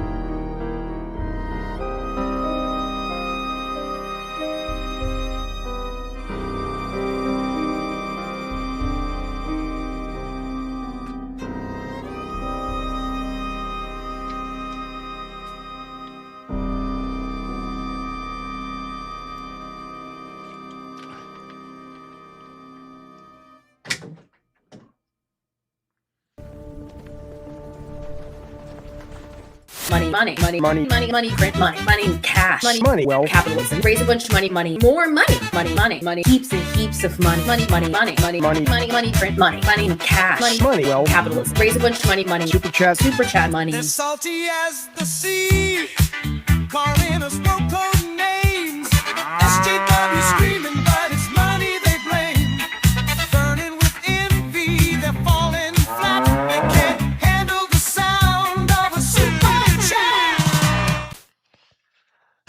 Thank you, Smash. Actually, Smash, if you're still in the chat, I know you're about to start your stream here in a few minutes, but at some point, I want to replace. I don't have like the Alana Pierce one that's uploaded to my stuff right now, but would be really funny because of the whole basement meme. If you could send, like just like a few second clip of being like, nobody's in the basement and he's never getting out. Then I can replace Alana Pierce with you. And I think that'd be hilarious. Anyway. Any freaking way. Okay. It's all right. All right. He's here. He better be here. Now, speaking of lawsuits, because the lawsuits in the gaming industry just keep coming and they just will not stop because anyone can see this from a mile away. And we're just going to rely on good old Charlie here to inform us what's going on, all right? Be sued? Perhaps. Have you ever wanted to be sued? I know Smash JT has. He has been wanting it his entire life. Pause. Always wanted to be sued, and he got his dream come true in December of 2024, and it's been a blast ever since. No collateral damage here. Anyway. Perhaps. Have you ever wanted to be sued by multiple entities at the same time, filling every orifice with a lawsuit? I would imagine no. That's an awfully hot copied spot.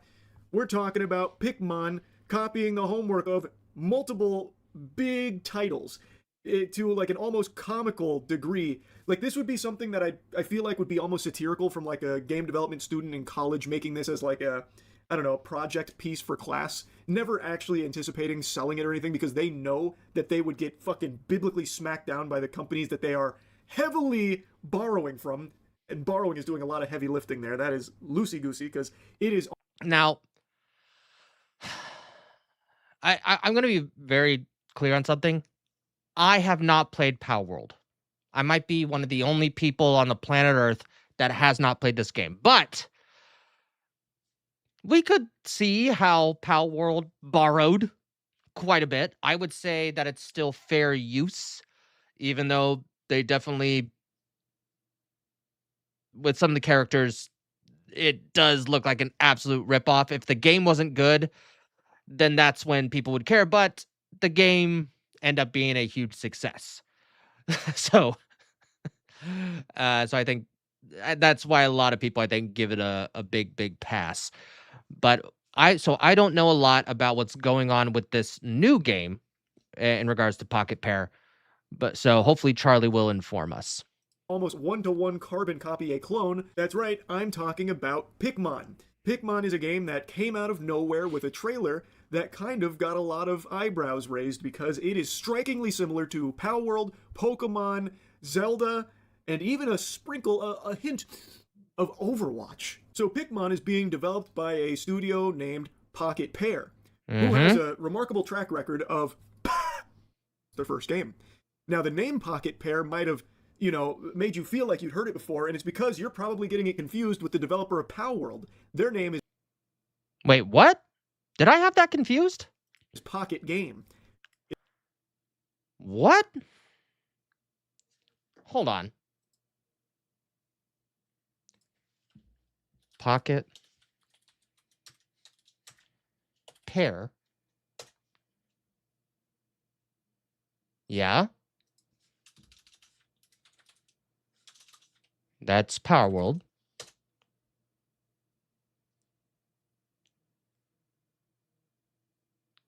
That's Power World. So then if we go Pikmin.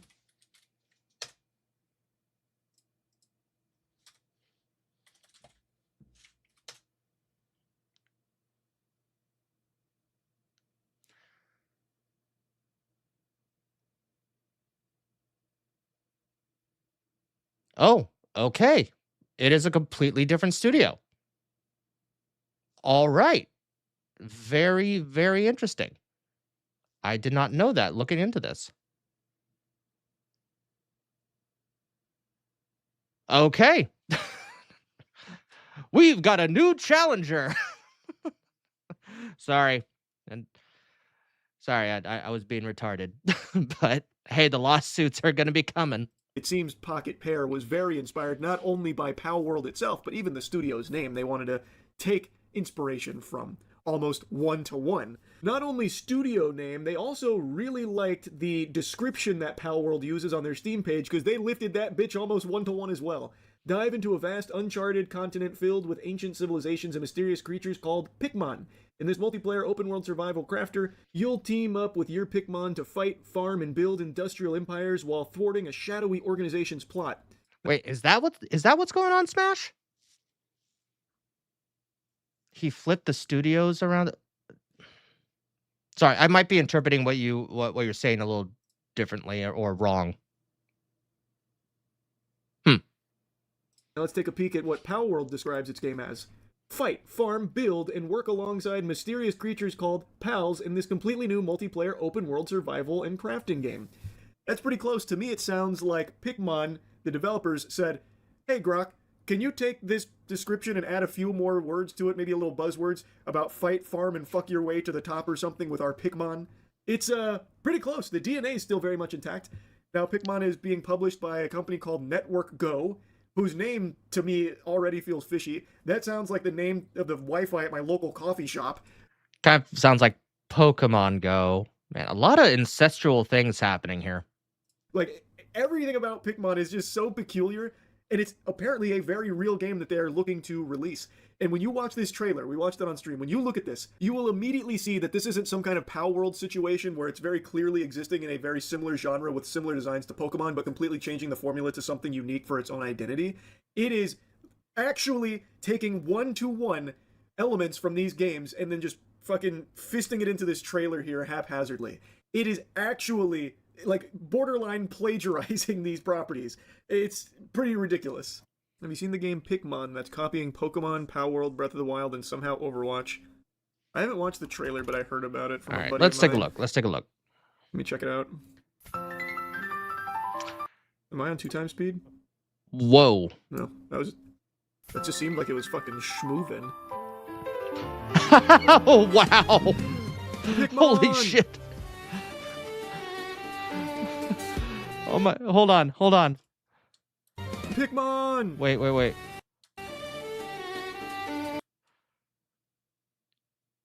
All right, so I'm not seeing a gun. I'm seeing arrows. The blue tunic is pretty much definitely Link. Then you got the whole hover, the whole glider. That looks a lot like a Pikachu right there. Okay. Okay, those looks like a quill for like bow and arrows and stuff like that. So maybe they're not using guns. But wait, hold on. All right, let's just. I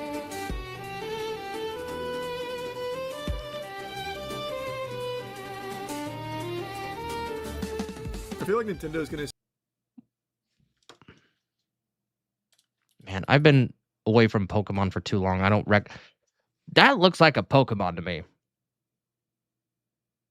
Yes, that's what it seems like. Nintendo's gonna send me a cease and desist just watching this trailer.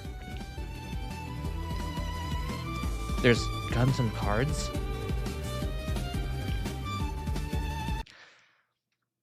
That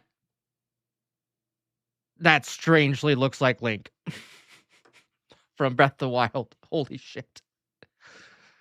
Wow.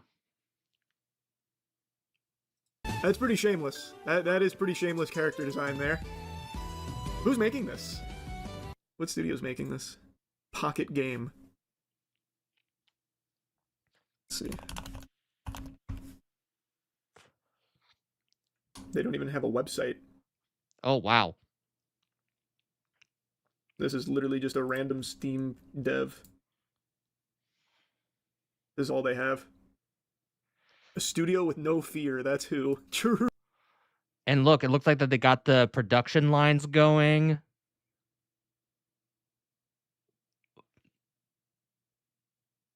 They got Pokemon charging up the stations, or whatever they're calling the Pikmin. And I think there's furnaces and factories back there because there's a fire type, it looks like. True.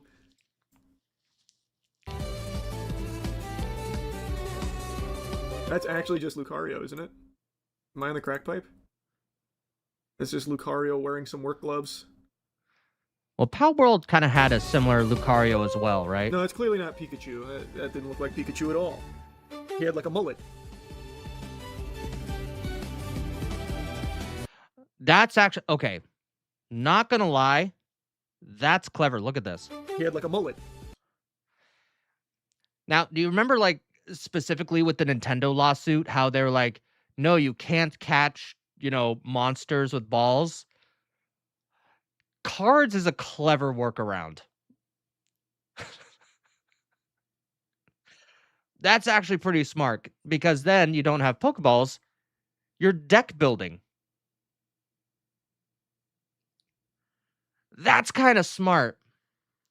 Oh yeah, that's definitely Power World's gameplay loop with the whole like production factory stuff.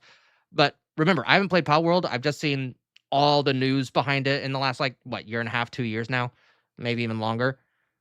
But yeah, this is looking like 1-to-1 ripoff of Power World.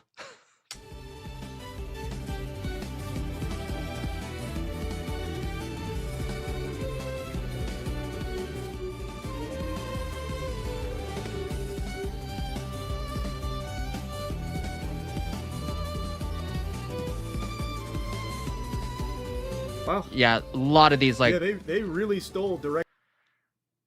Like, I know that Power World was kind of shameless, but some of these I went, wow, that looks almost exactly like a Pokemon from Game Freak.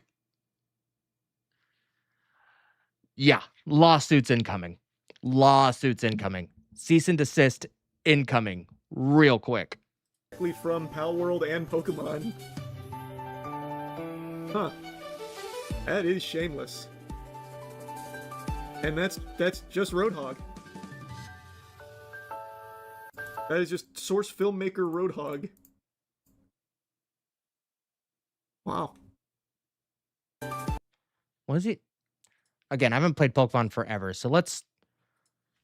Roadhog?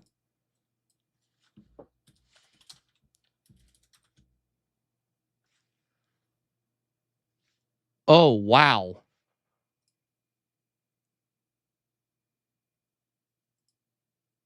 Hold on. So this is from Overwatch.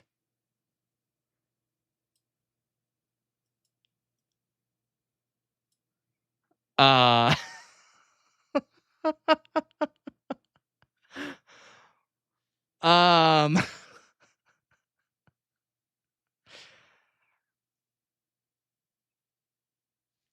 Hold on. Let's see if we can get a 3D picture here.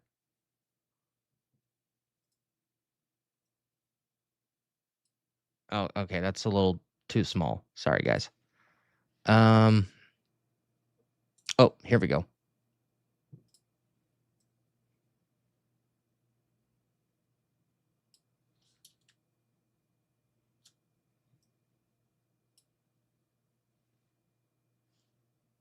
Yeah. Whew. Blizzard's Activision Blizzard's going to be knocking on your door.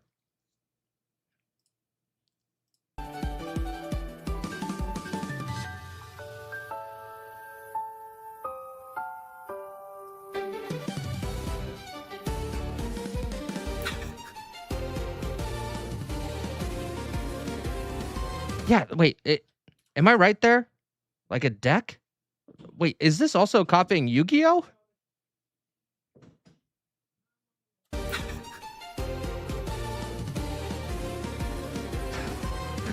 Wow. I guess the strategy is... And maybe partially Digimon? Get sued for marketing, maybe? Is the idea? Oh, didn't mean to click that. There's apparently an after-credit scene here. It's probably gonna be Luigi or something. Steal from literally everything. Bro, that's literally Pikachu. I mean... Yeah. Yeah, they did just direct rip many things. Pretty interesting. It feels like a stupid idea. Because, like, Power World, while it's clearly Pokemon inspired, it's totally different, night and day, to a Pokemon game. This is literally using Pokemon models and direct ripping Power World game. Like, yeah. So right when I saw, again, I haven't played a lot of the, after third generation, I essentially haven't played any Pokemon since then. But I recognize this, elephant tree guy here. I don't know what his name is, but that is clearly a Pokemon that I've seen. Like, maybe not with the rock on top of him, but that's just clearly a Pokemon that I've seen. Using Pokemon models and direct ripping Pal World game. Like, there's no argument. I still can't get over just how egregious it is. They didn't even bother trying to hide it at all. They literally have Roadhog. They have Roadhog. I wouldn't be surprised if they just took the assets from these games and just said, all right, now they're in Pikmin. Now it's not Roadhog, it's Pikhog, or it'd be Hogmon or something. It's out of control. And the Pikachu, that one, that is a giggle-worthy moment, because it is actually Pikachu, but then they just put on, like, a faux hawk or something and said, no, it can't be Pikachu. Pikachu doesn't have a faux hawk, don't be ridiculous. That's clearly something very different. It's a Pikmin, not a Pokemon. I am so interested to see how this unfolds, because it is taking a lot from quite a few huge games without even really attempting to pretend that it's unique to Pikmin. Yes, thank you. I have to imagine that there will be like cease and desist letters hitting their doorstep pretty quickly. I would wager a guess based on the trailer here. Now, maybe this is all placeholder stuff and they plan on overhauling the designs by launch. I don't know. I couldn't tell you what the strategy is. It is mind-boggling. I had to yap about it a little bit. Anyway, that's really about it. See ya. Yeah. It's rare that I can't That... Have you ever wanted... The thing is, like, when I saw it, it looked so similar. And with the developer, like, I just assumed that it was Pocket Pair, like, just doing some more, you know, dangerous shit. But no! Wow. That is nuts. Anyway, looks like a lot of you guys had some things to say here. We were never gonna get to Pokemon Primal, aka Fire. He's got it backwards, not you. Oh, okay. All right. Well, Smash AT is already starting to stream. So, Pocket Gaming Pikmin. Yes, we've established that I am retarded. Timu Pow World. Yes, we've established that I'm still retarded. Was there guns? I didn't see any guns.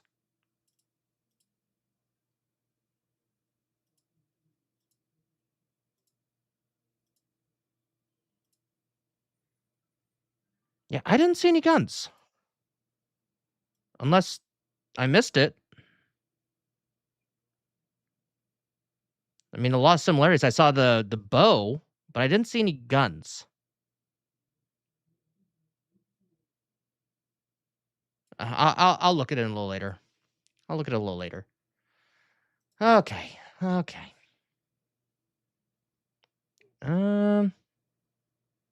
Oh, I accidentally skipped over that. Anyway, we're gonna have a little bit of a cleanse here now. No, we are not. So this is called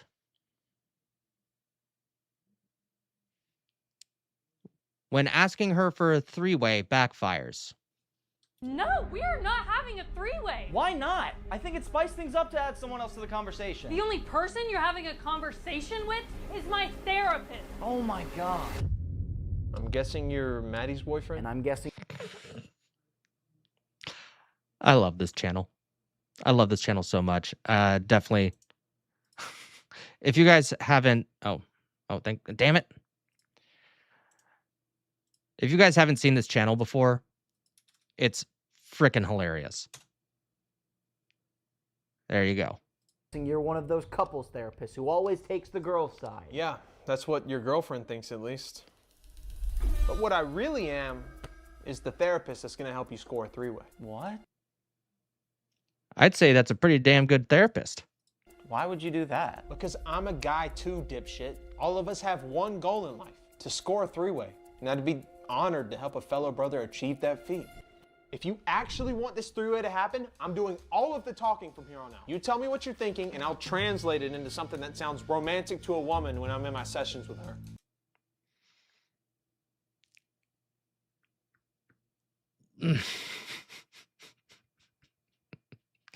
Is it weird that there's like this like girl language that for some reason can that just goes right?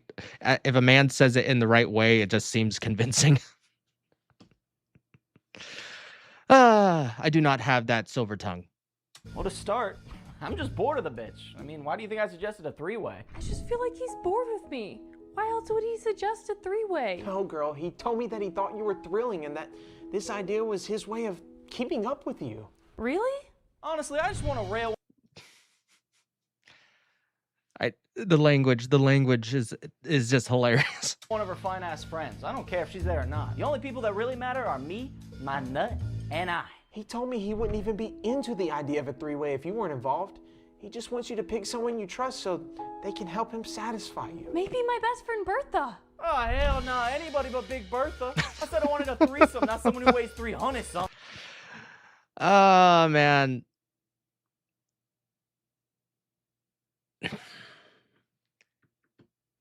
I understand the woman's logic of that. If I invite somebody who is less attractive than me, then maybe he's not going to want to do it. That's what I think the mentality is there. I think he hopes you choose someone besides Bertha. Why? He said that her energy was too massive and that it might weigh down his attention for you. Well, who do you think I should pick? I think you should pick someone you trust besides Bertha. All right, I think this is enough. After I plant my little seeds in her head, all you'll have to do is wait for him to grow. Babe, why am I in a blindfold? Now remember that this is called when it backfires. I thought for our anniversary, I'd invite a friend of mine to join us in the bedroom. Oh, well, who's the lucky lamb? Oh, what the fuck? You said all you were gonna do was plant your seeds in her head or something. Yeah, and I'm about to plant them somewhere else. You son of a bitch! I don't know why I wanted to watch that with you guys, but I did because I thought it was funny. Because I thought it was hilarious. Okay, all right. I like how Sammy is like the only one that said something. He's like, LOL, what? Yep. What is the question there? What is wrong with me? All right. Now we're going to get into the dastardly women section of this stream. And so, you know how when people get caught cheating, right? Usually it's someone sees, through the corner of their eye, what's being texting on the phone, right? Or they leave it open, or they're able to do something while use the face unlock. Usually, it has something to do with the phone. And the way that you find out is a little conspicuous, right? It's a little like you kind of have to put a little effort into finding out if your girl cheating or not. And then there's this woman. POV. Your wife forgets her phone is still screen sharing after watching a movie and starts texting the guy she met on Tinder. And when I saw this, I honestly didn't believe someone could be possibly this stupid in so many multiple ways. So guys, it's not part of our nature. But when you see something, record it. All right? But watch this. It's right there. Your face, your body, your... Oh, and this is your... I think we know what that is. Peach squirt. Can't wait to see you tonight. Me too, baby. Hold on. I gotta... Does he still think you're going out with the girls? What a douche. Whoa. I actually didn't read this ahead of time. Apparently the guy's name is Ryan. And you're on candid camera. Yes, he has no idea he's fucking, and I bet you she's about to say oblivious.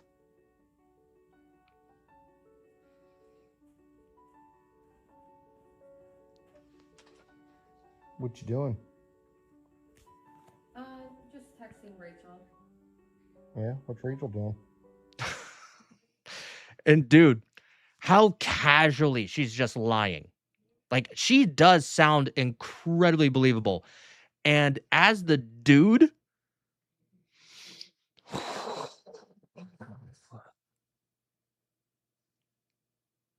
he is being as cool as a cucumber, and he is just planting the seeds to have her get caught red-handed in the dumbest way possible.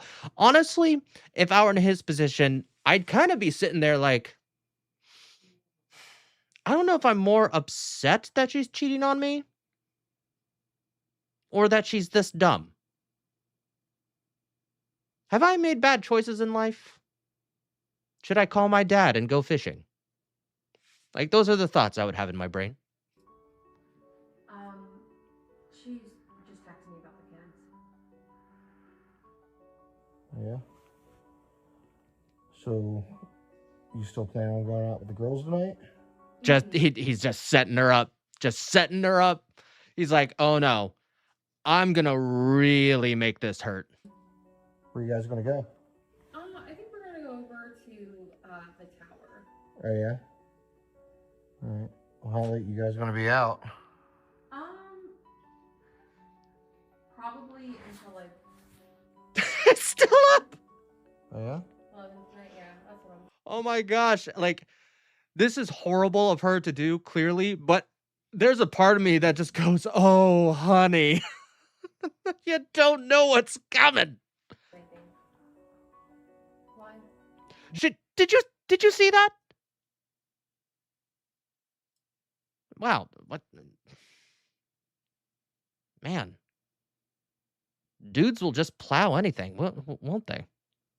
But did you see that? She looked at the fucking TV. Eyes looking that way, towards the TV. Phone in hand. Phone reflecting on TV. Still doesn't realize it. Why? Just curious. So, not going out with the guy you met on Tinder? Panic. Hey, babe. Wow, he's still calling her babe. You might want to check the TV here that you were just streaming the movie on.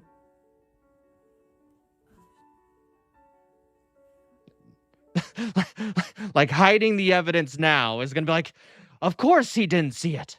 Of course he didn't. No. You saw nothing. Just turn it off, ready to gaslight. I love it. I love it. I love it.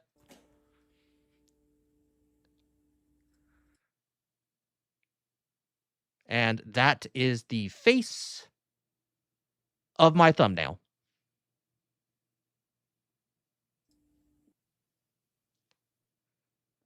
Cheater Buster. Oh, this must be the... Oh. I might have to find the original here. But anyway. Isn't that freaking wild? And this was 1 minute and 30 seconds long. It took her... and she looked at the screen. That... Man, and I love... Sammy, people are dumber than we assume. But this could be staged. I don't know. I'm actually not sure if that was staged.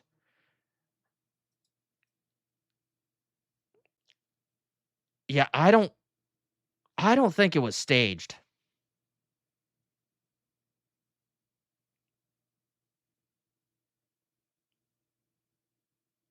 Yeah. I don't know. That's the gut feeling. I don't think this is staged. There'd be a little bit more overacting. And I'm not sensing any like acting at all here.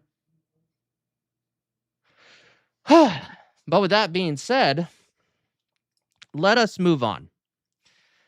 Now, a little while ago, I'd say it's been a few years, and you might remember the story of Courtney Clenney. Now, this is Courtney Clenney, and she is popping up in the news again. This is her, obviously, in the orange jumpsuit. She is in court after a few years. It's taken this while to get to trial. I believe she was an OF model, and she is on trial for murder. And there has been an update to this. And as you can tell, she misses the attention of the camera. And we got a Tozy here, which I will share the video with you guys. There you go. And there's been a few updates about her behavior in court, and it is fascinating. I don't know what it is with these women, but they'd be going crazy.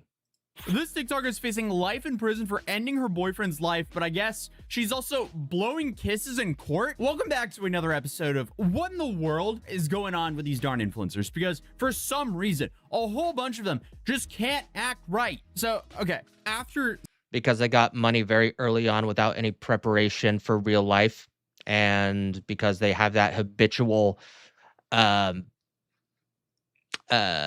expectation of getting what you want at all times. It doesn't help that you are also being goggled for your looks and not your personality. So you're basically getting money for simply existing. And that's just how the way it goes. Sitting in jail for more than 3 years awaiting trial, and after being denied bond yet again, she shows up to a motions hearing, sticking her tongue out and puckering up at the people in the courtroom. Okay, ma'am, you're Can you imagine her lawyer seeing that? Because I think right next to her, hold on. Yeah, right next to her, probably her lawyer that has no idea that she's doing this and just making her case just 10 times more difficult than it already is.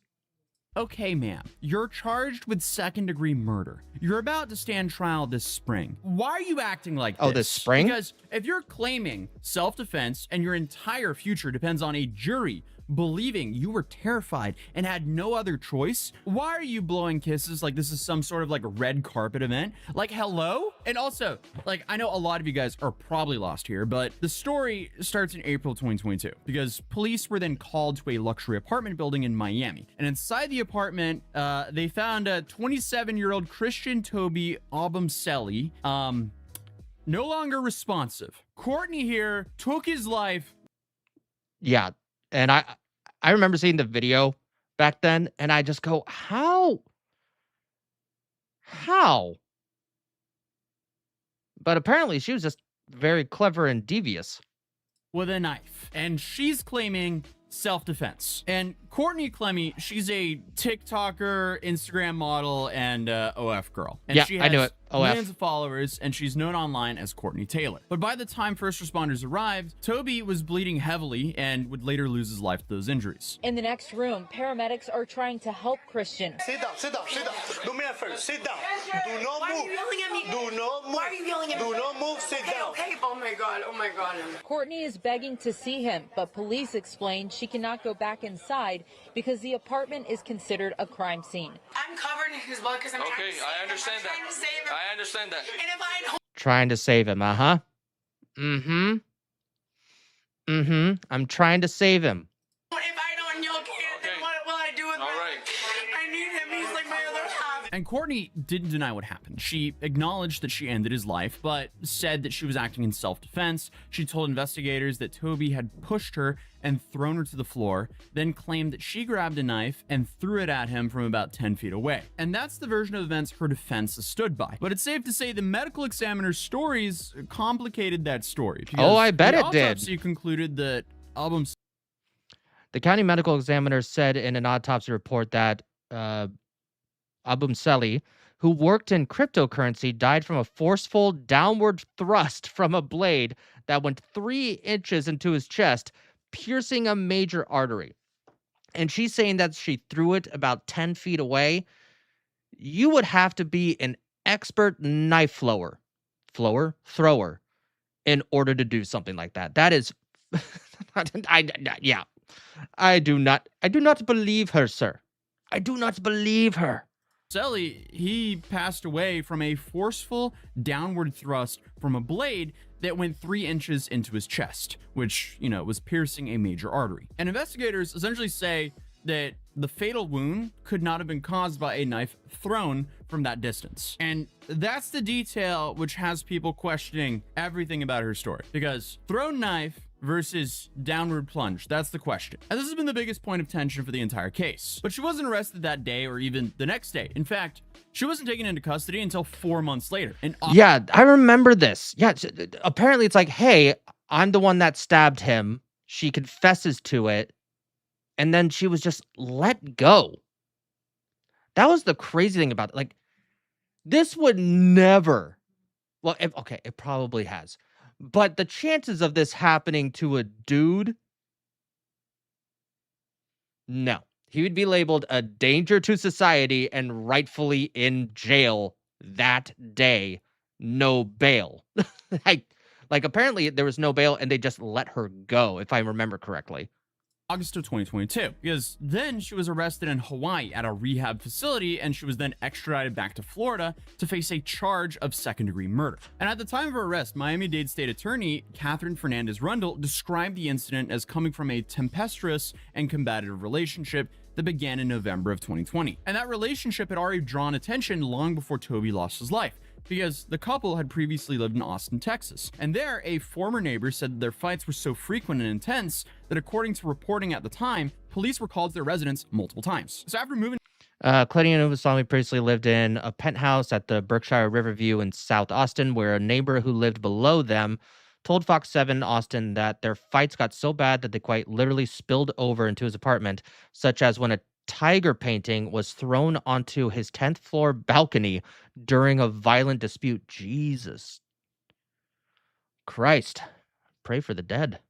Miami, prosecutors said the violence continued and that their building was even preparing to evict them because of the repeated disturbances. Like, do you know how bad the fighting has to be to get evicted over fighting? Then video surfaces. It has to be really bad, especially in a luxury apartment where those walls are definitely reinforced. I mean, if you're spending that extra money, those walls are reinforced. From a trip the couple took to Aspen just months before Toby's life was ended. And in that footage, Courtney can be seen hitting him repeatedly during an argument. I'm unsure how much we can actually show of that footage here, but it looks bad. It's over for 2 weeks. 2 weeks. 2 weeks. So I have seen this footage. If it's the right footage that I'm thinking of, it is them in an elevator and she's just slapping the crap out of him. And he's just kind of like just trying to keep her away from him. He's just like, hey, no, stop it. Like, he is doing everything like not to hurt her. So I am on the camp that she was more so of the violent one. Obviously, we don't know everything, but yeah. And now why am I not sober? Because of you. New video shows model Courtney Clenney hitting then boyfriend Christian Obumseli over a dozen times while on a trip in Aspen, Colorado. This is one of more than 100 pieces of evidence released to the Obumseli family civil attorney. Is there over 100 videos?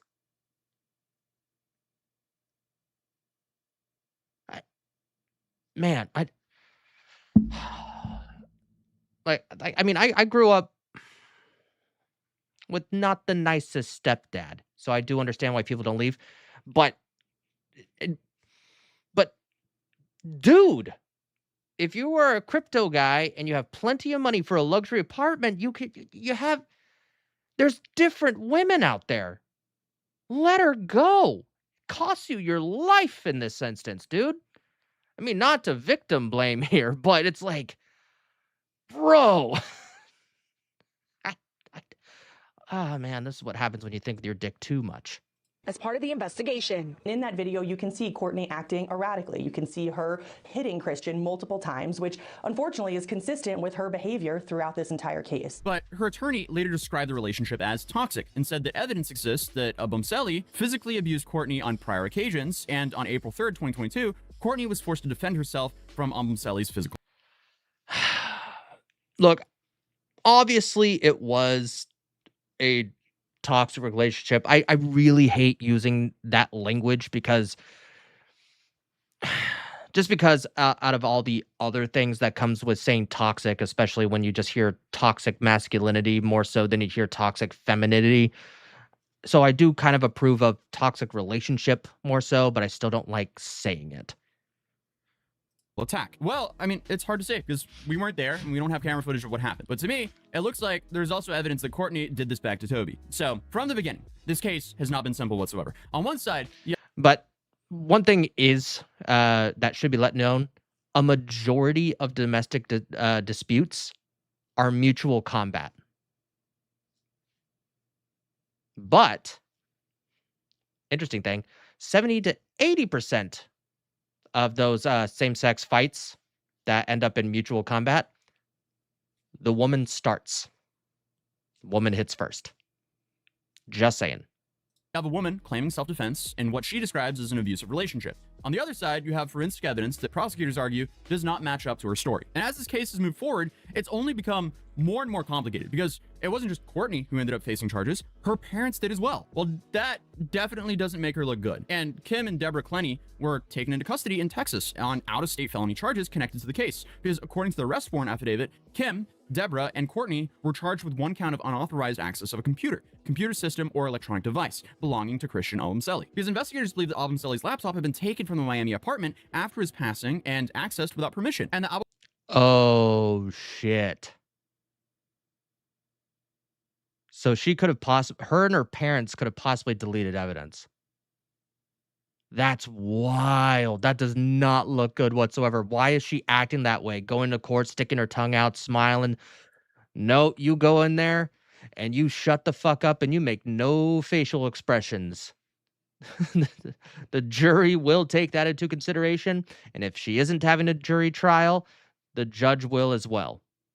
Obumseli family's attorneys released a statement saying the Obumseli family is saddened to hear the reports that Courtney's parents illegally took possession of Christian's laptop. And this is yet another disturbing reminder of the horrible crimes committed against their family. The Clenney's family's attorney fired back, basically saying that they were saddened to hear her parents were arrested, and it was an overstep by the prosecution. They also said, "We believe the Clenney family has been targeted with some trumped-up charges to discredit them in the press and make their lives miserable. It stinks of a power play by prosecutors to control the narrative." So now, not only was Courtney facing a murder charge, her parents were facing felony charges tied to alleged computer access. And in July of 2024, the computer hacking charges were dropped because of a circuit judge ruled that Miami-Dade State Attorney's Office violated attorney-client privilege when investigators seized text messages and emails between Courtney, her parents, and her attorneys. And that doesn't mean that they didn't take the computer, it just means the investigators got a hold of information that was meant to be between Courtney's family and their lawyers. And on the murder charge side of things, Courtney was charged with second-degree murder. When she first went into the judge, her legal team pushed for a bond. They argued that she was not a flight risk. Okay, so I was right about that she wasn't able to get a bond, I don't believe.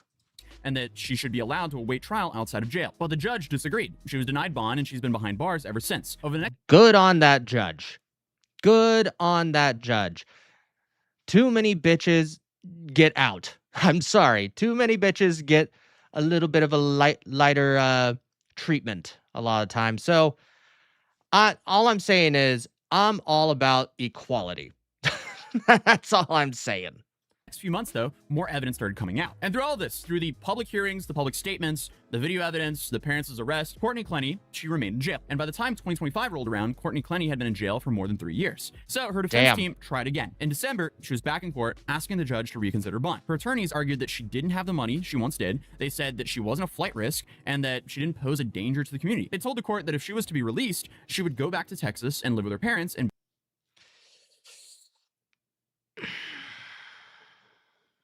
Okay, I can actually understand that argument. If you're 3 years, you're not working at all, not even, being a content creator or OF, person. Because I can imagine that, and I think that might be one of the things that she's doing. Because if she leaves jail and the first thing she does is open back up her OF account, I mean, she's the man that murdered her man. No, sorry, she's the woman that murdered her man. And you better believe there are simps out there ready to spend the money. They are ready. Like, I want her to step on me and maybe do some other things.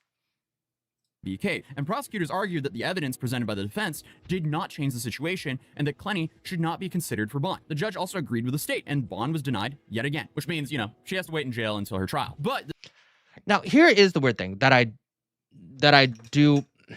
I mean, you learn so much between the Johnny Depp trial, Kyle Rittenhouse, and, well, no, not the Kyle Rittenhouse one. That one happened pretty quickly.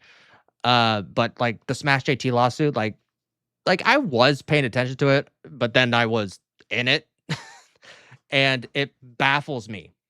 Like, you have the right to a speedy trial or a speedy process. And it's been over a year and a half now, I think.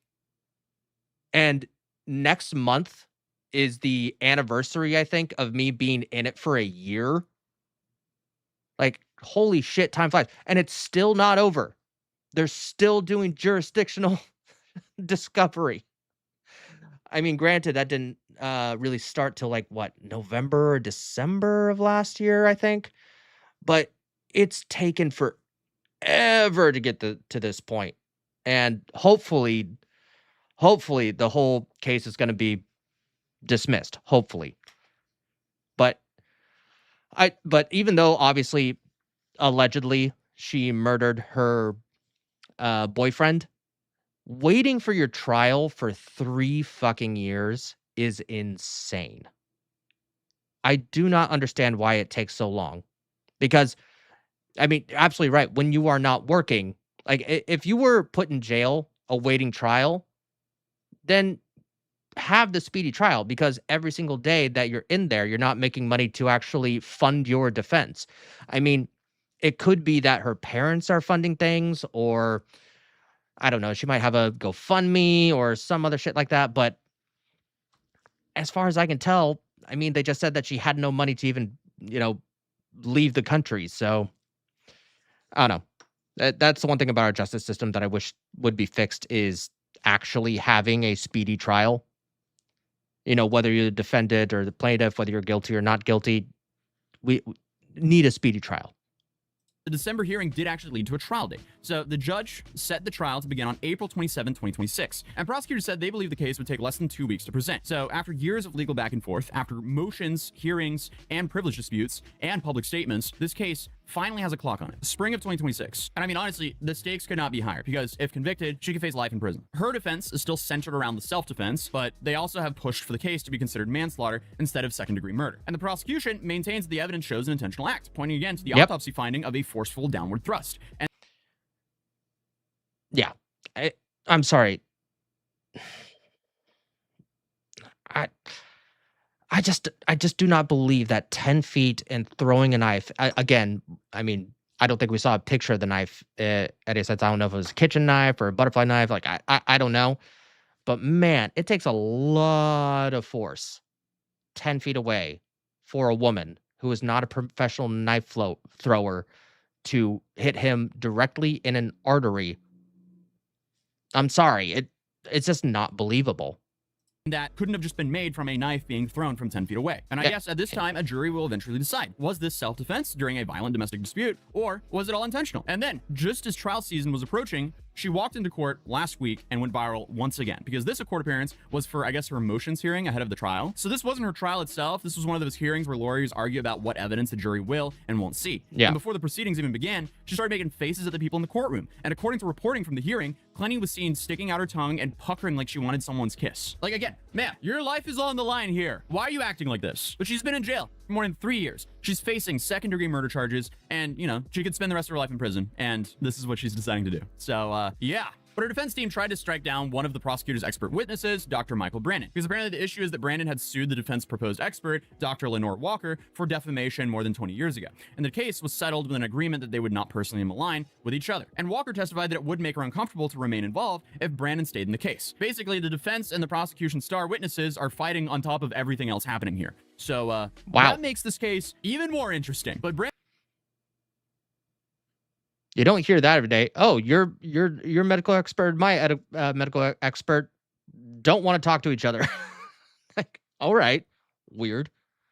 And testified that there's no reason why both sides can't continue if everyone keeps it professional. But Judge Andrea Wolfson denied the defense's motion, and there was also a fight over recordings, because prosecutors also want to introduce recordings that Christian Albumselli secretly made of Courtney before his passing. And the defense argued that those recordings were illegal recordings and should be excluded. And Judge Wolfson ruled to exclude most of them, but we'll still see some of these secret recordings when the trial comes around, because recordings made in the apartment's lobby and on the balcony can be used, ruling there was no reasonable expectation of privacy in those areas. So apparently some of that audio will also be played for a jury. I'm actually not having a good day, where I actually literally want to kill you, but you don't take me seriously. So her trial is set to begin on April.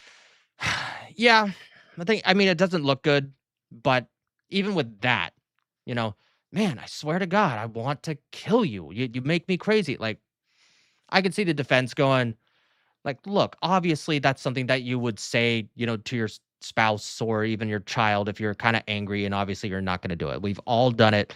But the problem is when you're going against, the medical expert and the autopsy, to me, it's failure on launch. I mean, it should be an interesting trial to watch, and maybe we can do that on stream, but I don't know. I don't think it's going to go her way whatsoever. 27, 2026. 12 people will be asked to decide whether this was self-defense in a volatile relationship or whether this was an intentional act. And honestly, when you're about to ask 12 strangers to believe you were terrified for your life, blowing kisses in court doesn't really seem like the best idea. So, hey, this will be interesting to see how it all plays out. But until then, I'll see you guys in tomorrow's video. I am back with daily uploads again. I took a break after all my traveling, but I have so much content that's stacked up for you guys. So, I'll see you guys soon. Peace. Subscribe if you're new. Drop a like if you enjoyed the video. Peace. That was like my third outro in 2 seconds. See ya. All right, that was a Tozy.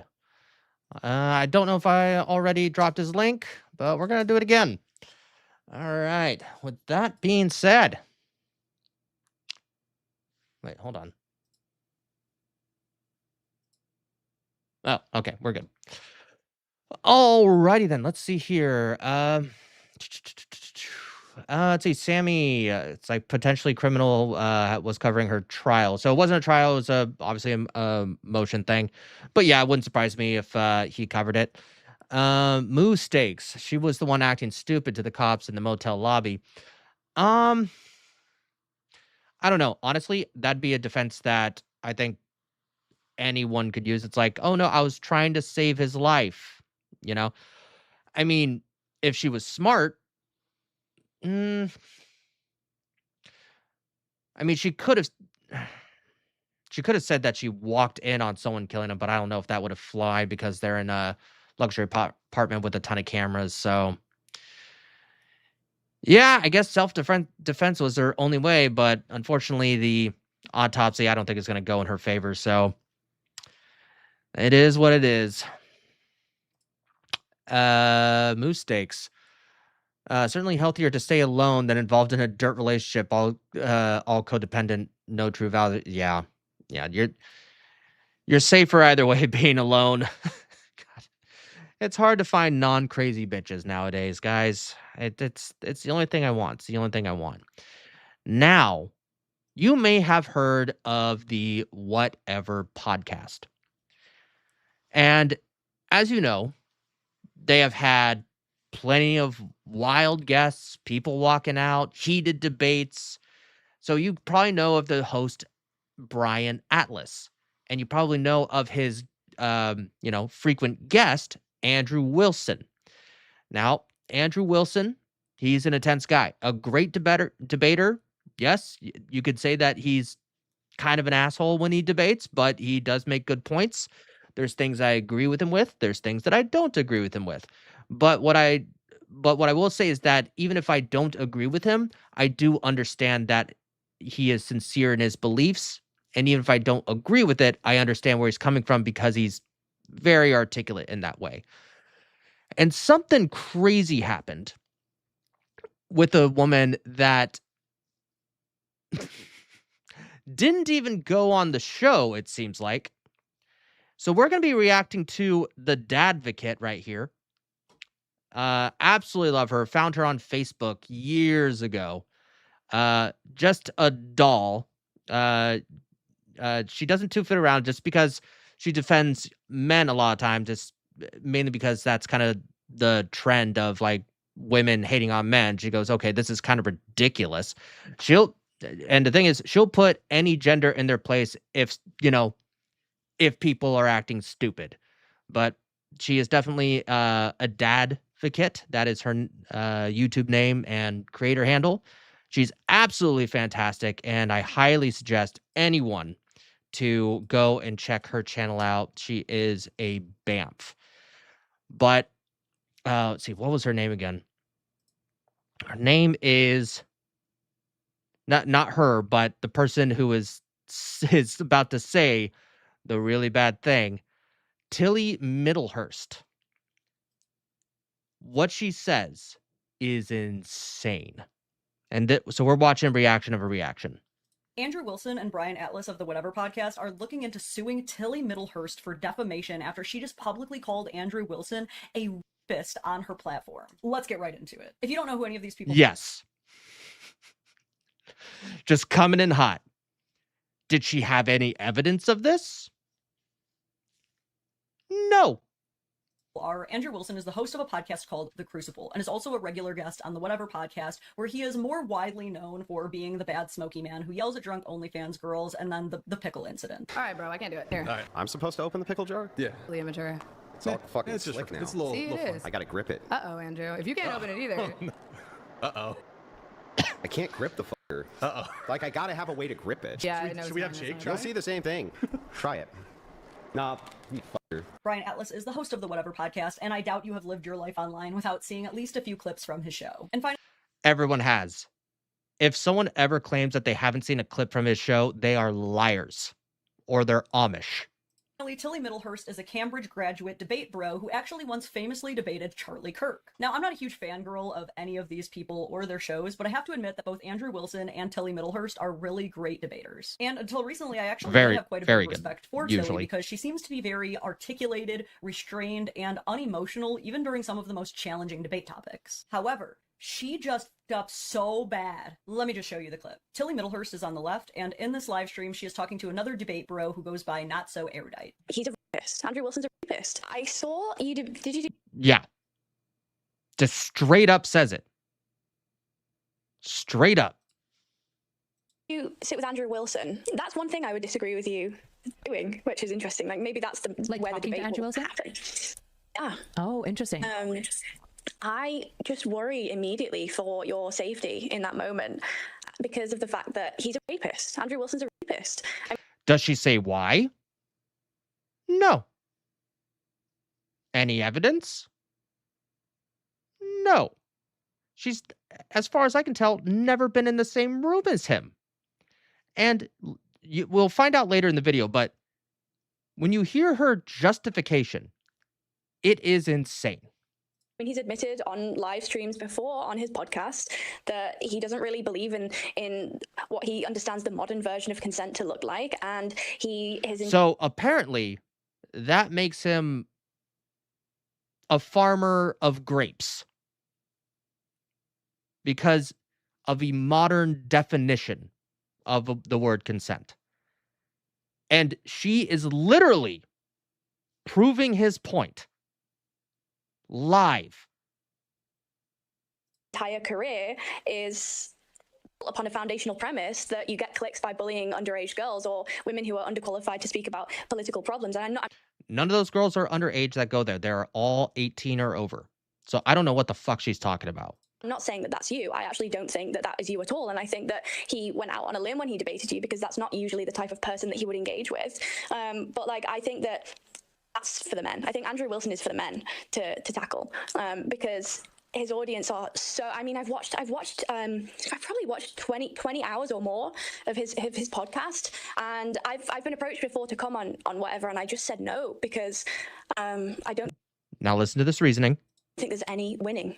And that's, yeah. So I would want you to speak to your experience of that because I was frankly not going to go and sit in a room with a bunch of men who don't believe in consent.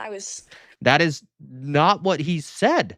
And he has countless times said what he means. And you are literally an amalgamation. You are the product of what he is talking about. Spooked.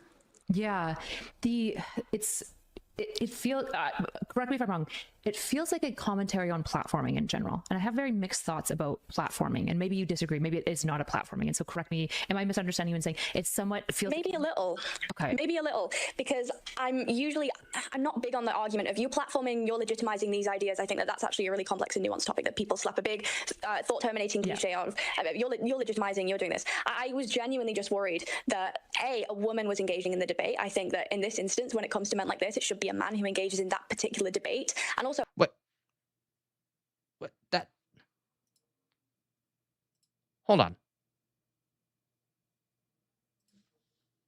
If you're all about equality, then that means anybody should be able to debate anybody. So you're saying that because it's a man, that he's more qualified to debate Andrew Wilson and you're not because you're a woman? Man, that's kind of sexist towards yourself, isn't it not? That's a kind of a weird statement to make as a feminist. I was literally worried for your physical safety. I'm worried for the physical safety of What? What are you like? She looks confused. She's interviewing her. She legitimately looks confused. Like, why are you? What the safety? What are you talking about? And here's what I think they're talking about. I think they're just talking about their emotional safety. I don't feel safe because I'm being disagreed with. I'm being challenged. And I don't feel safe. Well, then don't step into the fucking arena, which you didn't step into the arena.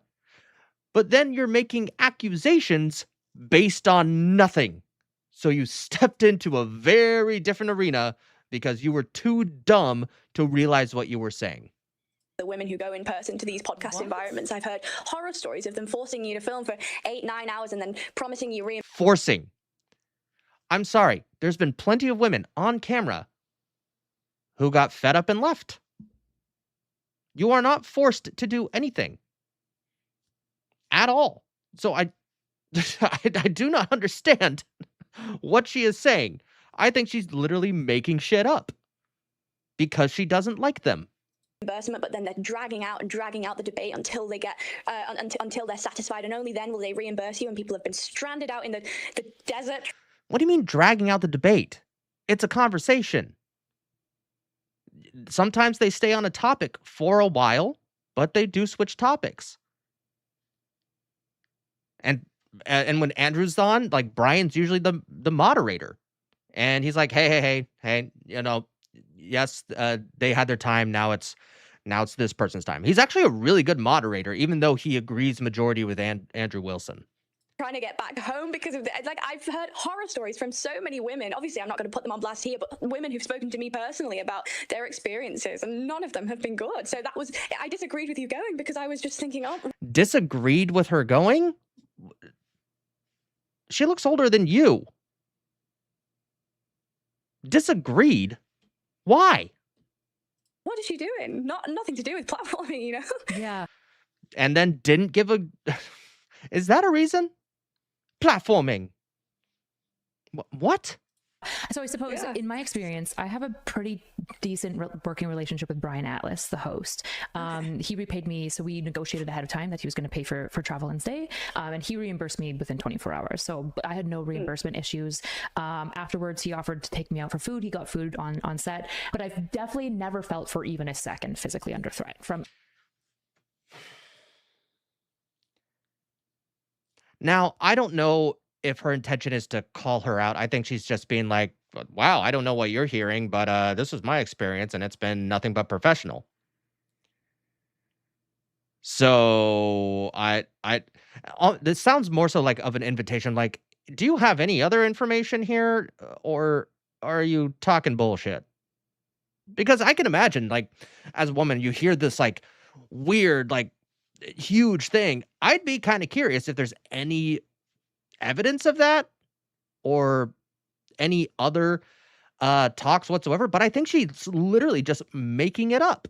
Either of these individuals, like, in no way, shape, or form. Okay, so in that clip, Tilly makes a lot of incredibly outrageous claims. Obviously, first and foremost, the most outrageous claim being that Andrew Wilson is a rapist. Now again, I'm not even an Andrew Wilson fan. I've been very critical of Andrew Wilson in the past, but one thing that I'm not about to criticize Andrew Wilson for is for being something that he's not. Andrew Wilson is a lot of things. He's an asshole. He's inflammatory. He's provocative, but he's not a rapist, and you can't say that he is. And her argument supporting this claim is that when guests are invited onto the whatever podcast, they're often kept there for several hours at a time, which can often be true. I've seen episodes go for over 6 hours at times, but yeah, that's I mean, for a streamer that streams daily, like 6 to 10 hours, you know, I mean, that's just a usual day of work. But if you are, running into people and you're inviting people who are not used to that kind of environment, sitting and talking,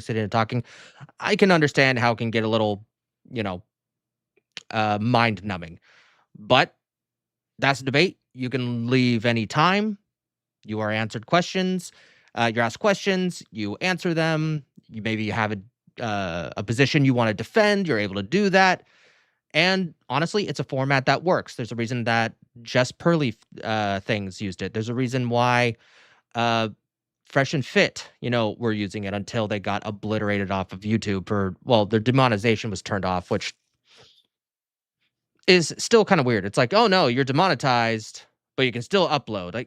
I don't understand why they do that. Like for me, and I know this is a little off topic here, but what I would probably do instead is just I would turn off like AdSense and just let them have the donations come in. Like financially, that just makes more sense in regards to YouTube because it's like, okay, you guys are, towing the line here. And yes, they say some controversial shit or whatever. Do I think that their AdSense should be taken off? No, I don't think so. But if I were YouTube and advertisers get on my shit, I'd say like, okay, fine. You know what? We'll turn off AdSense for them, but they get to keep their, memberships and donations and all that other jazz, so they can continue going and be financially funded by their fans, as well as the advertisers are happy because no one's ads being put on that. It's not the best situation, but it's best of a bad situation, right? And I wouldn't agree to something like that, but I understand a middle ground there. That's my case for that.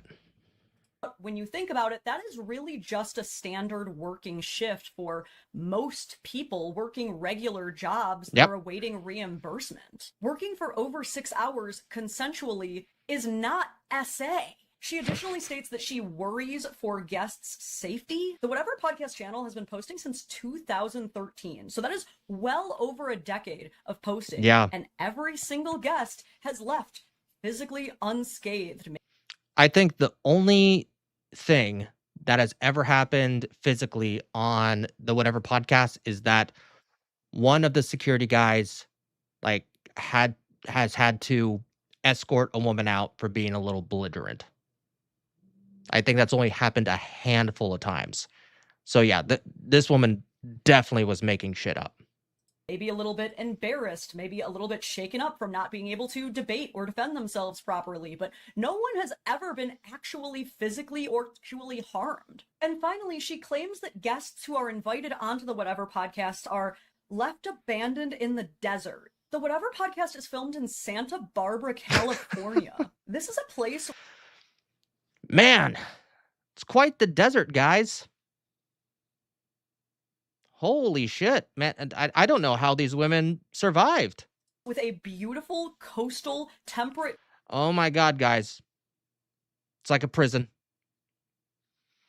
I don't know, guys. They might be telling the truth because holy crap, I don't see any buildings. I don't see any buildings whatsoever, guys. They're clearly trapped. Don't know where they got food. Don't know where they got water. They were being held hostage. climate and is surrounded by beaches. I don't know if Tilly knows what a desert is, but Santa Barbara, California is not a desert. And even not so erudite, you could see is just like shocked by what Tilly is saying and even stood up for these people saying, nope, I've actually always felt safe. I have a great working relationship with these people. I've always been paid very quickly after the show. I truly thought that Tilly Middlehurst was a pretty respectable woman, even if we don't agree on absolutely everything. But my jaw was hitting the floor when she was saying these things. Because even if I don't care about Brian Atlas or about Andrew Wilson, the things that she is saying and the claims that she is making cause so much harm to... Yep, for everybody. For victims of SA, and and just the hint, just the mention that a guy did something even tiny bit, like SA, like, I mean, there's a reason, like you see Keanu Reeves and all these celebrities, doing I know you can't see me on the vertical stream, but like not even touching a woman's body when they go for the, you know, for the side hug, right? Like, Astrobot 702. I don't think I got a notification. Well, yep. Well, welcome to YouTube. But yeah, I mean, there's a reason why men are just extra careful nowadays, because that you have these women. Like, personally, I know 2 men that were falsely accused of SA and were able to beat the charges. It was like, because every single time it was ridiculous. Well, both times it was the most ridiculous thing ever, and both those cases took 7 months to one was 7 months and the other was a year and a half to get the charges dropped. One of them was a civil case. What? Oh yeah, because he sued her for the accusation. So what happened here was, and I think I've said this before, I was at a bar with a friend, and I went into the restroom, and there was a picture of him, like his phone number, like all of his socials, calling him a farmer of grapes. And it was literally on the like bathroom. Like I went to, you know, take a piss, and it was right there. So I grabbed it and I go to him. I go, "We got to go now." And you know, we headed back to his place, and we're just like, okay. And this was after the charges were dropped. And then she did some wild things afterwards. What'd she do? She went up to Portland and mailed her accusations to his parents' place. Like, literally, she snail mailed shit from Portland, where she did not live, if I'm not mistaken, all the way down to Springfield, Oregon. Mailed his parents, who had no idea that this was going on. And then he had to have that conversation with them. Like, this girl was fucking insane. Insane. All victims of actual SA, saying that you've been raped because you stayed on a podcast for over 6 hours or your payment was delayed is incredibly harmful to real victims, because you are absolutely distorting the gravity of the definition of real sexual violence. Things like this are why victims have such a hard time being believed. Accusing someone of being a rapist is one of the most important and significant accusations you could ever make. So what Tilly is doing here, trivializing one of the most violent crimes imaginable as a rhetorical insult, is so damaging and more insulting to actual victims. It makes it impossible for me to take anything Tilly Middlehurst ever says again seriously. Yeah. Yeah, if you say shit like that, not only I would like, I look at you like a flat earther. Sorry, I'm just trying different lighting here. I would look at you like a flat earther if you were one of those false accusers, or just randomly, like, and I say this in the way of, like, when I say flat earther, I mean, why should I take anything that you ever say ever seriously? If you are willing to just say shit like that, just willy-nilly, a crime, a really heinous crime, one that can cripple a man, even if he's found not guilty. Yeah, I'm not going to trust anything you say ever, even if you make a good point, even if you are right. No, never again. If I see her on a podcast, no. Why would I listen to anything that she ever has to say ever? Because this is just so upsetting. It means that she's the kind of person who's willing to conflate any inconvenience with the most grave and terrible crimes a person can conflate. And mind you, one of her other criticisms of Andrew Wilson is that he takes issues with some of the more modern definitions of consent. I've never ever heard Andrew Wilson say that he doesn't believe in consent. It's pretty much what Tilly is doing that he's referring to. When Andrew Wilson says that he takes issues with certain modern definitions of consent, he means that he takes issues with people like Tilly saying, "I've worked too long today and you're not paying me quickly. I'm being..." That's the issue he has. Oh yeah.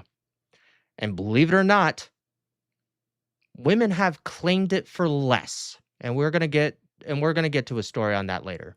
Like I said, Brian has been running this podcast for years, and it might get a little controversial, it might get a little heated, but no one is harmed in the making of the production. And insinuating that literally guests should feel physically unsafe, and not even insinuating, but blatantly calling Andrew Wilson a racist is, well, it's a choice that she might get. It's a choice, a very bad choice. One that should be shamed into oblivion. That it needs to be shamed into oblivion. Yeah, okay. I don't like this. I want both lights on. Yeah. Yeah, you should be shamed into oblivion just by willy-nilly accusing something of farming grapes. You know what I mean? Like, no, and the way that she did it too. She didn't even mention any physical contact, like even logically justify her lie. Like, I don't know. They're just, I don't know. Actually, wait, hold on. I want to see. Okay, Tilly Middlehurst. One second, guys. I want to see if my theory holds up. Does Tilly Middlehurst have a brother?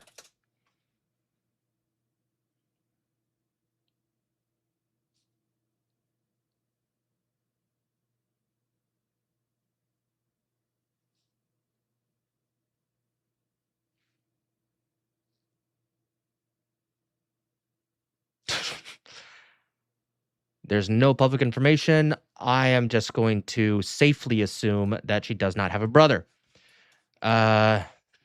Did she grow up with a father in the home?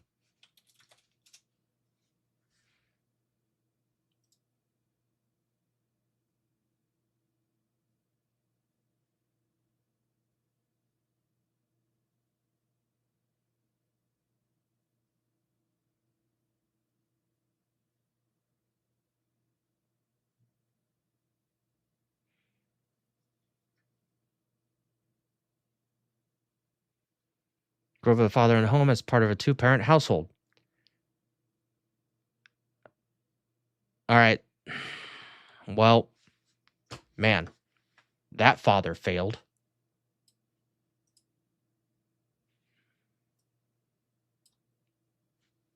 Miserably. Just wow. Wow. My theory did not hold up. But wow. Get sued for, because as of right now, this is what Brian Atlas has to say about it. "I will be pursuing a lawsuit against Tilly Middlehurst for numerous libelous comments. Further, I strongly encourage Andrew Wilson to pursue his own particularly strong legal claims against this liar. Her false and fabricated claims that Andrew Wilson is a racist are defamation per se. Legal harm to reputation is presumed without needing proof of actual damages." Yeah. Get wrecked, Tilly. I really hope Brian Atlas straight up sues her into the ground. I hope Andrew Wilson does it as well. And this is absolutely true. Typically in a defamation case, you actually have to prove malice as well as financial damages in order for the case to go anywhere. But when it comes to major claims that you absolutely know already are not true that you make anyway, such as calling someone a rapist, calling someone a sex offender, things like that, you don't actually need to prove any financial damages, and you hardly even have to prove malice if you can just prove that they knew these things weren't true, because the harm to your reputation is just assumed. Brian carries on, "It's despicable that leftists must resort to such a..." Now, this is the difference between, and I don't want to conflate the two too much, this is the difference between Smash JT's lawsuit and with Alyssa Mercante's lawsuit with Smash JT, I guess, since she's suing him. It's weird. So when you look at the actual evidence, if you look at all the documentation that her lawyers have put out, it's super strange. Where it's like, wait, so how is it defamation?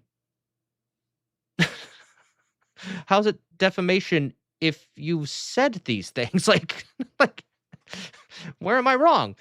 But they want to go with this extra thing of, stochastic terrorism, where it's like, because he said something, therefore, because he said something, he inspired other people to harass her. And I'm like, huh? No.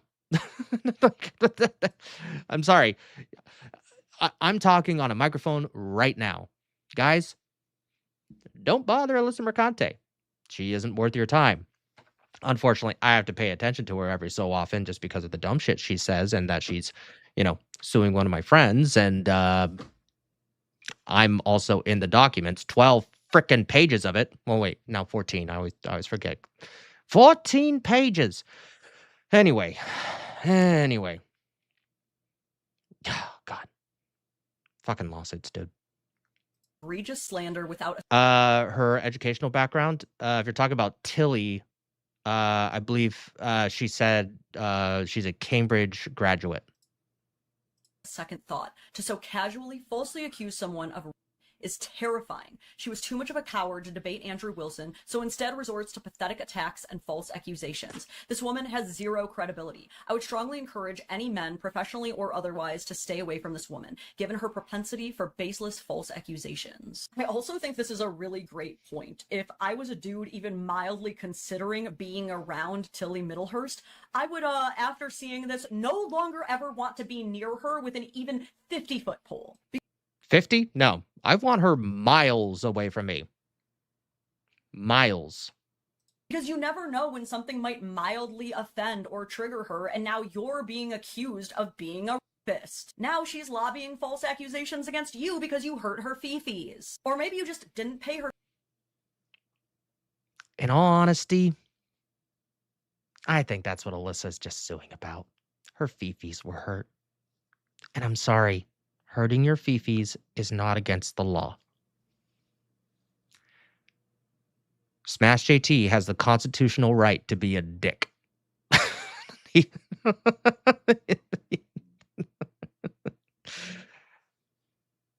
An accurate dick. Fast enough. Maybe you just didn't give her what she wanted fast enough. Maybe she just feels so entitled to everything happening the exact way that she wants it to happen that if you do not acquiesce to every single demand, she is willing to just ruin your life. And this is so terrifying. That's the kind of power that men and women have. Men have strong power. Women have soft power. A lot of our power comes by force. Soft power is reputation damage. And that is biological. Read the books by David Buss, Why Women Have Sex, and when men behave badly, you will learn a lot about the psychology of the sexes. To people because it begs the question, how many other women are just like this? Women who present as beautiful. A lot. Now, just because I said that there are 2 instances that it went to court, I cannot tell you that every man that I know has at least know a guy that, like, you just heard a girl just randomly say, oh yeah, he essayed me. And you're just like, well, that came out of nowhere. I've known Kyle for 10 years. That's an accusation. I don't think she knows, but it happens more than you think. Not like a ton, but more than you think. Like, just casually. They'll just say it out there. And you're just like, okay, I don't know what to do with that information. that's just kind of weird for you to casually mention while we're hanging out with him. It's super strange. Beautiful and educated, but are actually malicious, terrifying monsters. I can't even stress this enough. I never want to be in a position where I have to defend Andrew Wilson, and yet you made me be here. I know that Andrew Wilson is mean. There are a lot of Andrew Wilson's worldviews that I absolutely disagree with, but I also know that Andrew Wilson is not a rapist.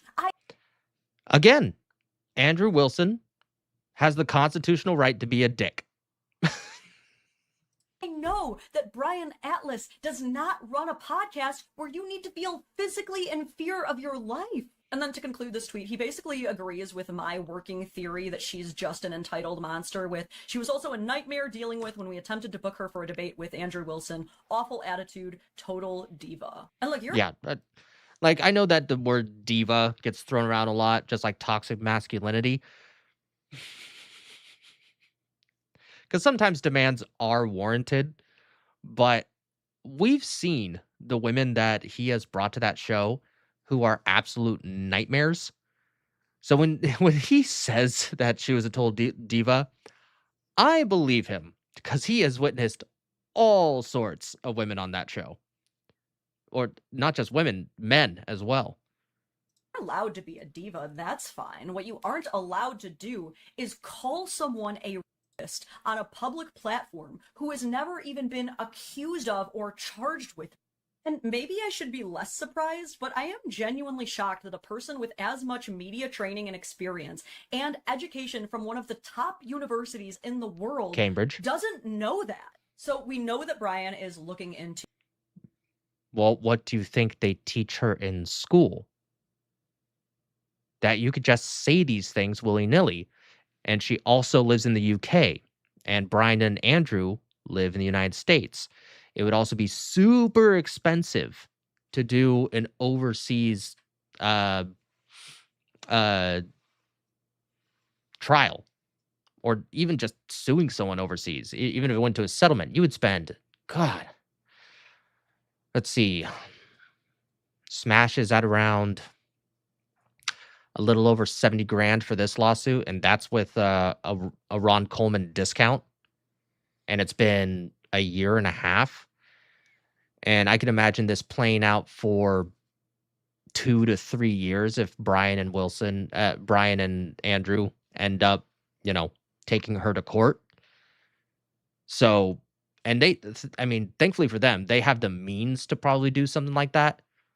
And I think they had the fortitude to be like, yes, I will burn this money just to make a point that you don't get to say that willy-nilly. I'm going to try to stop saying willy-nilly. Suing. But what's Andrew's reaction been so far? Andrew posts, "This is why I follow the Pence rule and bring my wife everywhere." You're paranoid, Andrew. Does anybody have any doubts this woman would make false rape accusations against a man she doesn't like if she could get away with it? And look, I gotta agree with Andrew here. I have no doubts that she would. I don't blame men for doing the old hover hand or refusing to even put their arm near a woman during a photo shoot. I definitely don't blame him for bringing his wife everywhere. It's also not lost on me that women used to be encouraged to bring their husbands around with them everywhere for physical protection, but now men are being encouraged to bring their woman around with them everywhere for social protection. I know a guy. He's not like super rich or anything, but he's, average middle class, lives by himself. He is a bit of a womanizer, but he has cameras, obviously, and not in private places in his home. He has a sign in front of his house. He just has a regular house, just sign there. There are cameras outside and inside the property. And he has a camera in the living room, the kitchen, the dining room, the garage, and the hallway. And he does that just in case, just in case some woman makes a random accusation about him. I will mention that he is divorced. So you can only imagine how that divorce went for him to be that paranoid. So how realistic is this lawsuit going to be? The tricky part and the uphill battle for Brian right now, and possibly Andrew if he does decide to join the fray, is that They are located in the United States, and Tilly Middlehurst Yep. is located in the United Kingdom. While a defamation or libel case would be pretty airtight here, the tricky part is when you sue people for these kinds of things, typically you have to go to where they are to sue them. So, Well, I don't know how it goes by country to country, but at least, again, like if you look at the Johnny versus Amber Heard case, majority of what happened was in California, or it was on his island, or it was overseas. So it usually that would come to like where the marriage was, where the marriage license was, or where their primary household was, maybe. But they were able to shop around, which is how they were able to. I forget if their trial was in West Virginia or Virginia, but they were able to court shop, and they wanted to find a place that had, you know, strong. They wanted to make it as difficult as possible for her to claim slap. That it was a slap lawsuit. So, anyway. while Brian or Andrew would not have to physically go to the UK, they would have to hire a solicitor or a barrister to argue the case in court over there. Though it's not impossible to have the case brought here, because Brian or Andrew could argue that Tilly's public statements on her platform affected a US citizen to a US audience and caused harm within the US. To a US business as well. So I don't know how much that would fly in the UK. I don't know enough about the UK courts other than they hate men and they love grooming gangs, apparently. And you're not allowed to say shit on social media. So we'll see what happens there.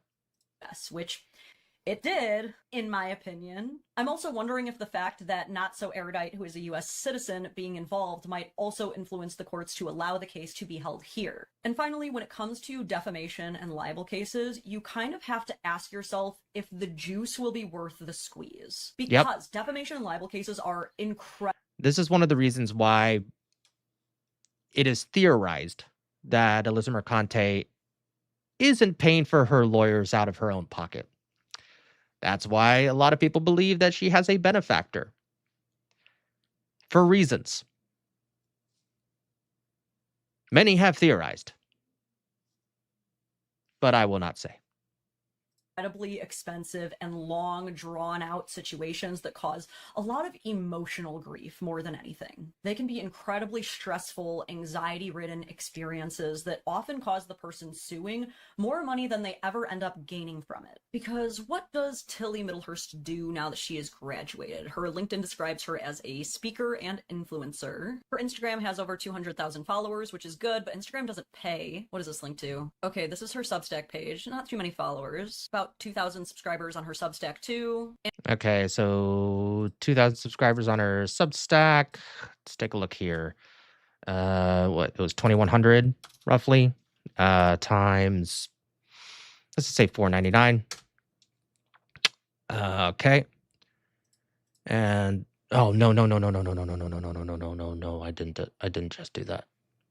Okay, I didn't. Sweet. What percentage does Substack take from subscriptions? Oh, 10%. That's actually not bad. So, sorry, 2,100 times 0.1. No, sorry. Nope. I'm doing the math wrong. 2,100 times, let's just say $4.99, 10,000 times 0.1. So about $9,000. And they have pretty high taxes in the UK. So let's say 9,500 times 0.45%. So about $5,000 a month on her Substack. And maybe a few other revenue streams. Yeah, that's so let's just say that on average she's making after taxes 6,700. Yeah. She will be losing money very, very, very quickly. If it Look, $6,700 is nothing to sneeze at. I mean, I would love $6,700 a month, but with a lawsuit on top of that, holy shit. Holy shit. And this is one of the reasons why Smash AT thanks his lucky stars that the community came together to help him out. He does not take that for granted whatsoever. Because, man, I can't even, even with the community helping him out, it is still just a huge, financial burden that is just always looming over his head for this absolute garbage of a lawsuit. Lol suit, as we like to call it. And YouTube would probably be her best chance of making decent money, but she only has 2 videos. But maybe people send her a lot of money on her PayPal or buy me a coffee. Well, she doesn't have an OF account, she's so probably only making decent income and mostly has more college debt than anything. Now, I'm sure Brian's reasons for wanting to sue have a lot more with making a point than they do collecting any money. But again, he's going to have to weigh if all of that would be worth it to him. Oh, well, apparently it is. And I'm actually, proud of Brian for just, doing it in general. I don't know how far he is into it in regards to suing Tilly, but what I do appreciate is that he's putting his money where his mouth is. It's like, hey, I have always said that this is unacceptable behavior. I do not believe this is one of the prominent things that I talk about on my show. It's put up or shut up, and I'm gonna put up. Let's see if she can. I love it. I love it. Because again, a lot of defamation cases can end up costing multiple 6 figures, last several years. And with overseas, I imagine that this could easily cost $500,000. And that's being conservative. Are just emotionally grueling and taxing on anybody. If Brian does decide to go ahead with this, I fully support him. Yep. Women can't just do this, and they shouldn't think that they can get away with doing this. It's okay to dislike Andrew. It's okay to publicly criticize Andrew. Yep. It is not okay to diminish one of the most violent crimes that has ever existed throughout human history by just throwing that accusation around at anybody who hurts your fifis. This is just such an insult and slap in the face to victims everywhere, of which she should understand there are millions. It would be ideal if they could reach some kind of resolution outside of court where maybe— Oh, no. I want to see the pony show. I want another I want another Johnny versus Amber Turd. That's what I want. I want the content, baby. I want it. Tilly agrees to delete any footage that she possibly can of that, come out with a public apology, retract her statement. But press X to doubt. Even if she did, I don't think she would do it unless she had a guarantee that Brian wouldn't sue her. And in all honesty, obviously I do not know Brian Atlas or Andrew Wilson, but I do know that they are very principled guys. And honestly, I don't think that they'd just let her get away with it. I think that they would just go out so they can make her suffer, so that they can tell all the women that do this shit to stop it. And honestly, I think that's a good thing. Tilly seems like such an entitled, pompous asshole who's gotten away with so much bullshit in her life that all she's probably going to end up doing is doubling down. Meanwhile, she's giving her opposition so much ammunition because this is the exact type of behavior that guys like Brian and Andrew criticize is becoming the basis and norm for modern feminism. She basically became the meme. It's like, oh no, I was afraid of them. I didn't want to go because, the people weren't being paid or there'd be delayed payments. I was worried for people's physical safety. And then from across the pond, you make the most devious, evil accusation in the world, and you were afraid of them? Wow. Just wow. Women like Tilly try to say that women should be trusted, women should be believed, and then go ahead and do bullshit like this. Like, I wish we could just... Nope. Trust but verify. That's how it should work every time. Trust but verify. Believe women when they make incredibly serious accusations like this, but because of people like Tilly, we can't. We should investigate all claims, absolutely, but this is why we can't just go around believing people anymore. I feel so bad for Andrew and Brian that they even have to deal with this, because as inflammatory and controversial as their content might be, they don't deserve to be accused of being and having to go through all of this to defend themselves, because we know that they have to. We know that in the court of public opinion, it really is guilty until proven innocent. I would say in this case, no, but a majority of cases, yes. Majority of cases, when just that accusation is made, it is guilty until proven innocent. I mean, thankfully, like I said, Brian and Andrew have built a reputation. Majority of people that have been on their show, there's been no police reports or any reports of people being injured. Everyone, as far as I know, it seems, has gotten paid. Maybe people's fifis were a little hurt because they got disagreed with or owned, absolutely owned on the show. But no laws are broken. Everyone's safe. No one's been hurt. People would have figured that out by now. Like, believe it or not, Brian runs a fairly tough ship over there on over at the Whatever podcast. So I think that this is one of those things where it's like, what the fuck are you talking about? Like, it's because everyone has seen the show so many times. If something like that happened, it would have been instantly known throughout the internet. Instantly. What there's a lot of times like 7 women on that show, like at a time, if not more. And you're telling me that 7 women, like on average, leave just fine and haven't said shit about the guy who they would claim is their enemy? Yeah, the believability basically goes out the window. Absolutely. Because if something did happen, those bitches would be on Instagram or Snapchat or TikTok in seconds. That's one of the reasons why it's a little why it's incredibly unbelievable. But if there is a court case, I'm covering it. This is literally looking like it's about to be Johnny Depp v. Amber Heard all over again, dude. Anyway, until there's more to this story, that's about all I have to say on that. I just had to cover this because this is freaking crazy. But you know the drill. Make sure you like the video. You've watched long enough. You owe it to yourself. If you're new here, hit subscribe. Remember, I do go live on Mondays at 11:30 a.m. Eastern Standard Time. But that's about it. I'll see you guys in the next one. And that is the Dadvocate. Amazing content creator. If you want, give her a sub. I think she's fantastic.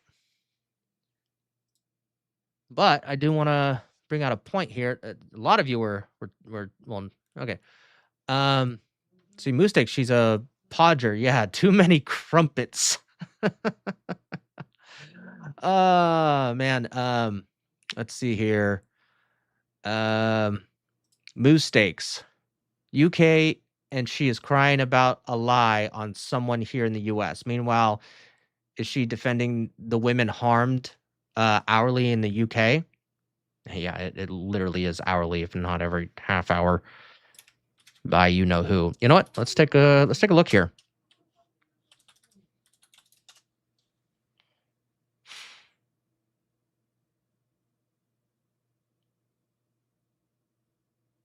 Let's see real quick.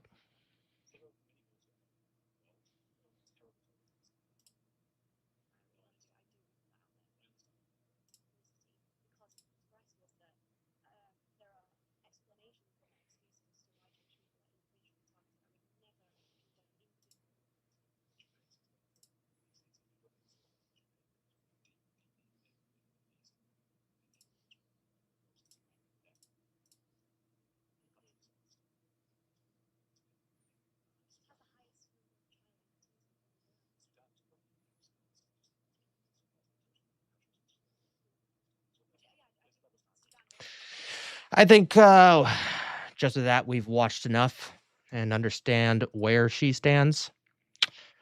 Okay. Oh, sorry, I forgot to bring it up for you guys, but no, I just went over, you know, who she stands with in UK. Apparently, not women. All right. Speaking, and like I said, this is about crazy women today, guys. I said it. It's going to be about crazy women. We got another one. And I did some additional research on this just so it wasn't misconstrued. Because I did want to clarify something because the article didn't. All right. So we have the Daily Mail here.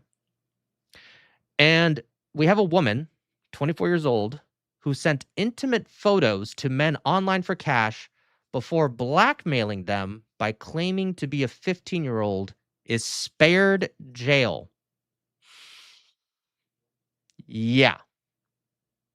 So, a mother who sent intimate photos to men before blackmailing them by claiming she was underage has been spared from jail because, of course, she was. Demi Sweatman, that's a name, from Grimsby, Lincolnshire. So this is, again, in the UK, uploaded an image of herself wearing pink lingerie to Instagram in May 2023 when an invitation for men to snap her.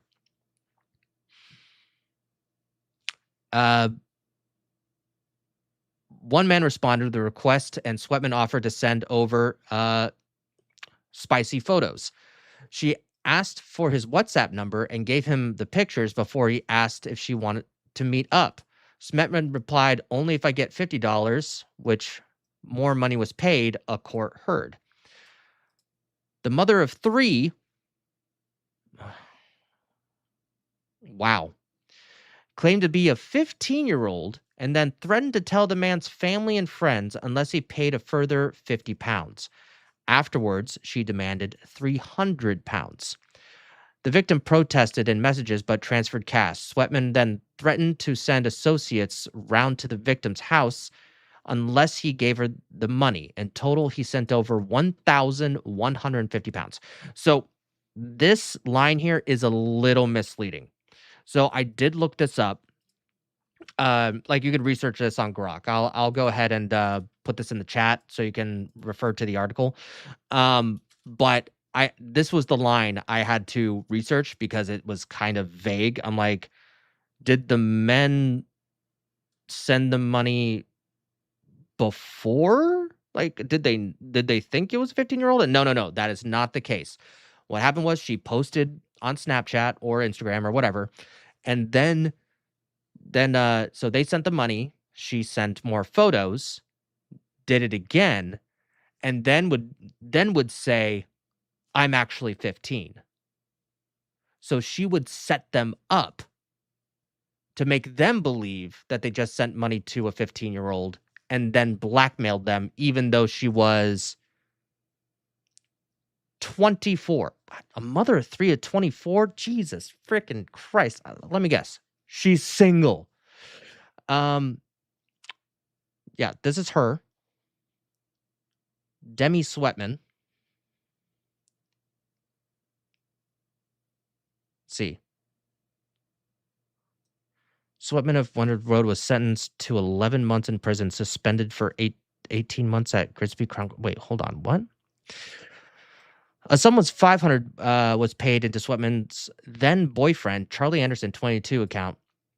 Humberside police were contacted and the pair were arrested. So she wasn't single. The guy, her boyfriend, was in on it, but denied any offenses. They were both bailed while officers conducted investigations. In October 2024, Sweatman also posted a photograph on Facebook Dating offering more nude photographs. So even afterwards, she kept doing this. A student responded and sent money for adult content. Again, Sweatman took this young man's details and threatened to expose him for asking for photographs, claiming to be a 15-year-old girl. The victim initially sent £40 for the photographs, then $250 when he was threatened with exposure. Prosecutor Greg Lowe said the student contacted police and Sweatman was arrested, but denied being responsible. Anderson also denied a charge of money laundering. When his trial was due to be heard, Sweatman provided evidence to the prosecution, and Anderson changed his plea to guilty. Both victims have suffered anxiety and fear because of the blackmail, Mr. Lowe said. Mitigating on behalf of Sweatman, Tim Savage said his client has had no previous offenses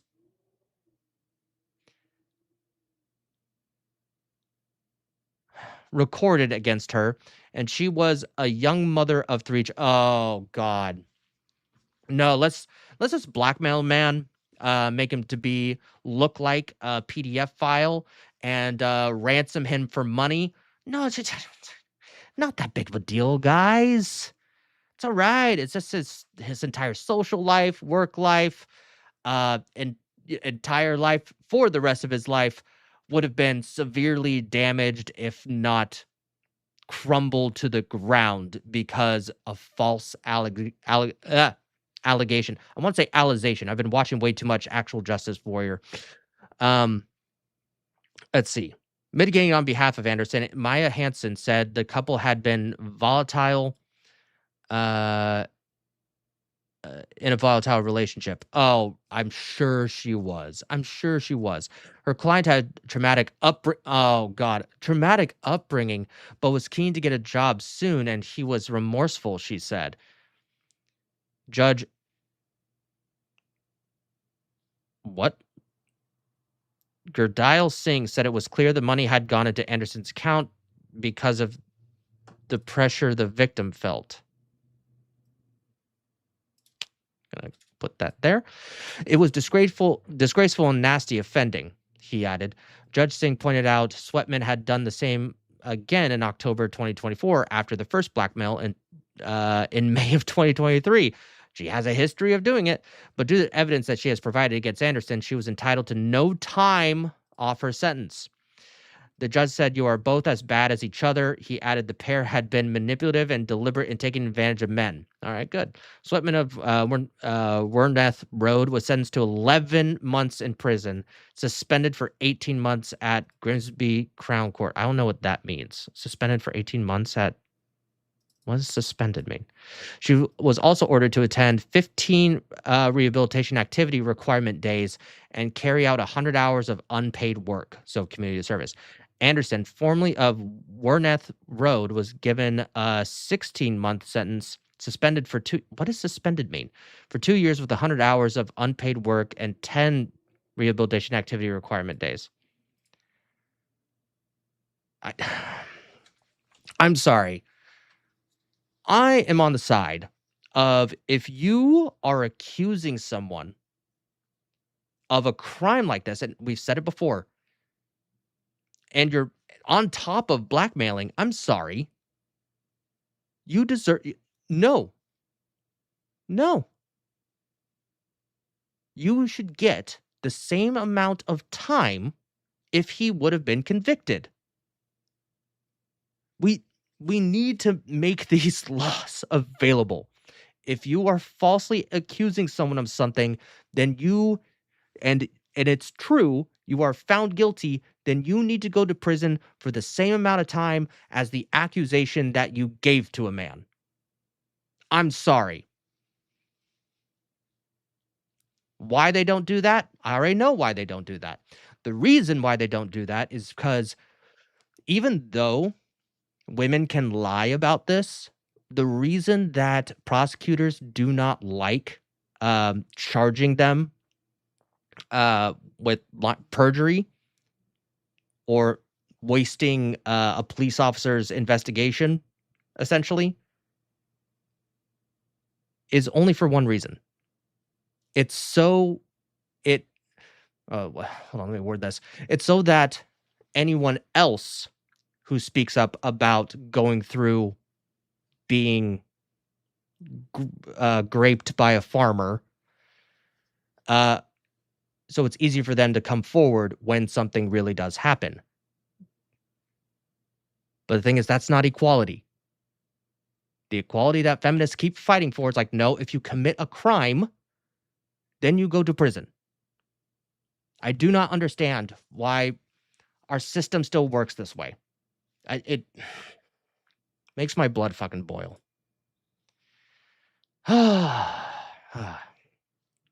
Anyway, yeah.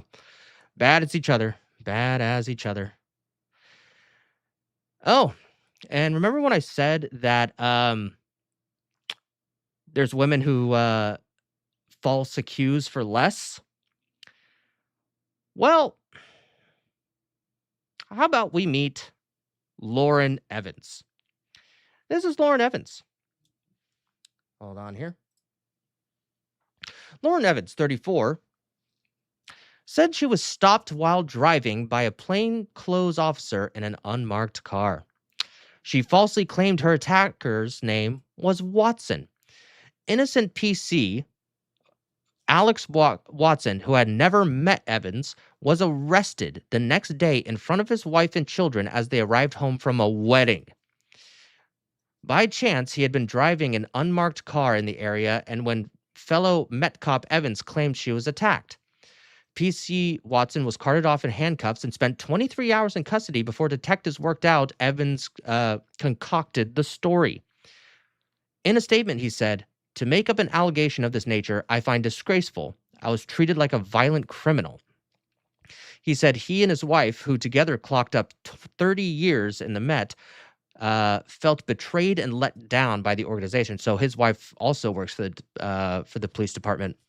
Evans, a Maidstone, Kent, was found guilty of perverting justice in December. She was sacked for discreditable conduct at a disciplinary hearing a month later. Judge Martin Griffith said it was all through a simple lie told in circumstances which must have had something to do with being late, and it was for being late for work. He jailed Evans for a year at Southwark Crown Court. A year. A year. It's not justice, guys. Look, I would even accept, okay, if a man goes to prison for 10 years, let's just say, for being a farmer of grapes, I would accept a woman getting half of that. 5 years. I'm like, do something. This shouldn't feel like a slap on the wrist. You just can't randomly accuse a guy because you're late for work. Just say that you had to change a tire. Say the traffic was bad like everyone else. Fucking ridiculous. It's ridiculous. That's why I said, guys, like, this is the Women Be Crazy episode of the show. Okay. We are almost done with the show today. We got a few more stories. This is one that cropped up from good old Australia. Yeah. And honestly, I'm just gonna, yeah, we're just gonna jump into it. I was thinking about giving you guys a warm up, but it didn't really matter. Okay. Vulnerable foster children placed with transgendered serial killer in Australia. Because things couldn't get crazy enough, guys. Because things couldn't get crazy enough. This is a real story that happened. So right over here, 2 vulnerable foster children were placed in the same household as transgender convicted serial killer. It has emerged. A New South Wales government department was aware since December that the pair had been placed with the murderer, yet took no action until this week. Oh no, and this guy would have stood out, let's just say. A member of the public had contacted local radio station 2GB to report that a 12-year-old and a 14-year-old were living with 79-year-old Regina Arthurl, formerly known as Reginald Arthurl. Kate Washington, NSW's minister, New South Wales, Minister for Families and Communities, has now issued a major apology for the failure during an interview on the same station. "It would never have happened, and I'm deeply apologetic for what has happened," she said. Miss Washington described the situation as entirely unacceptable. Oh, guys, it gets worse. The triple killer began sharing a home with the foster children after being invited to stay by an elderly woman he met at Westmead Hospital. The woman's daughter then alerted police after growing concern for the safety of her mother and the children. So this guy gets out of jail, gets out of prison, where he should have never gotten out of prison. 3 murders? I'm sorry. After that, you stay there for a while, like forever. But then, with his connection with the hospital, he was able to manipulate an elderly woman for him to live there. And I bet you guys are a little curious on what this guy looks like. Oh, there he is. Totally passable, right? Totally passable. Miss Washington confirmed the Department of Communities and Justice had initiated a review into the incident.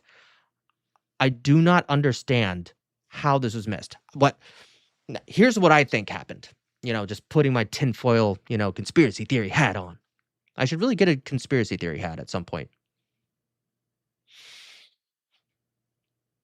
Do I have aluminum? Oh, I can check later. I think because of the name change, it fucked up something in the system. That's what I think. But this review is going to go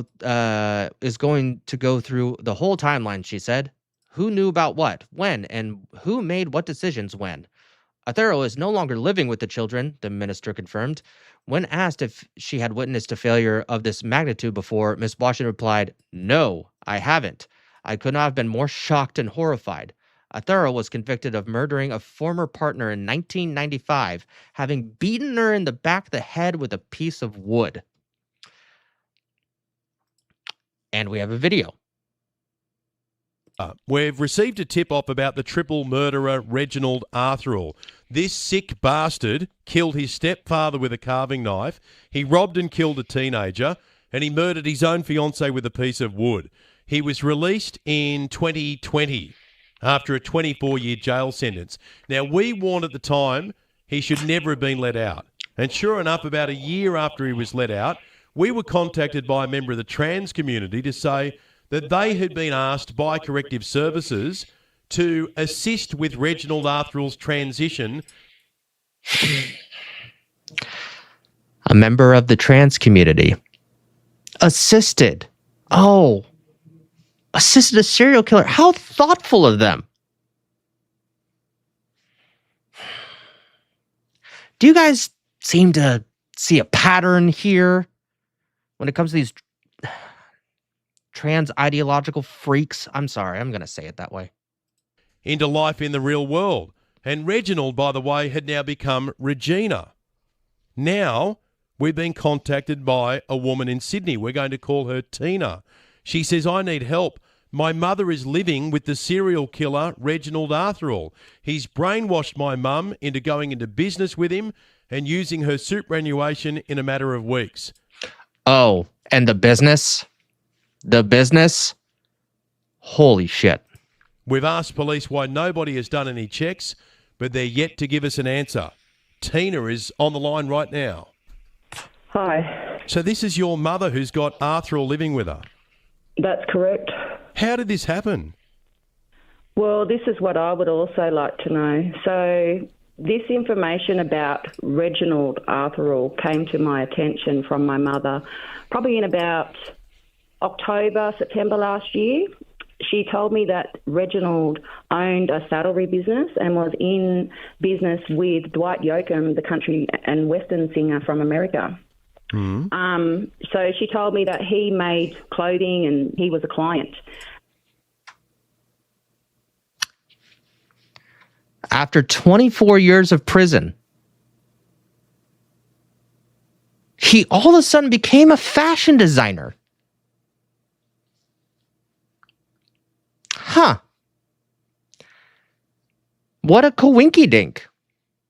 At the hospital in where she worked. Then in probably November, I heard through other family members that this Reginald was apparently moving in with my mother. And when I asked my mother who this person was, it was the same information. You know, he's a millionaire. He previously lived in America. A millionaire? What? America, had been working in the Navy, previously owned a saddlery business before in Glen Annis, New South Wales. Well, let's back up just a moment because I just want to establish how your mother met Reginald Arthurall. It happened in Westmead Hospital? I believe so. And your mum works there? She previously worked there. And Arthurall was a patient? I believe he was. And after that, at some stage, your mother has allowed Arthurall to move into her home? Yes. And your mum isn't home? This is insane. This is insane. How? How do you let people like this into your home? How do you manipulate so? How do you not look into them? Like even like, man, I've at least taken a look at my roommate's Facebook, profile, and we barely even talk. Like, it's like, oh, all right, seems like a normal dude. Come on. Alone, she also has 2 kids living in the home. Yes, correct. So on the 11th of February, information came to me from one of my siblings and it was a text message and it said, please do a Google search on this person. So I did a Google search on this person and all of this information came to me about Regina Arthurall, who also identifies as Regina. And all of those things started sending alarm bells off from the information that I'd heard in conversation from my mother to say that Reginald was now identifying as a woman, Regina, and it was a cross-dresser dressed in women's clothing and whatnot. I want to know how he was able to convince her that he was a millionaire but needed a place to stay at her house?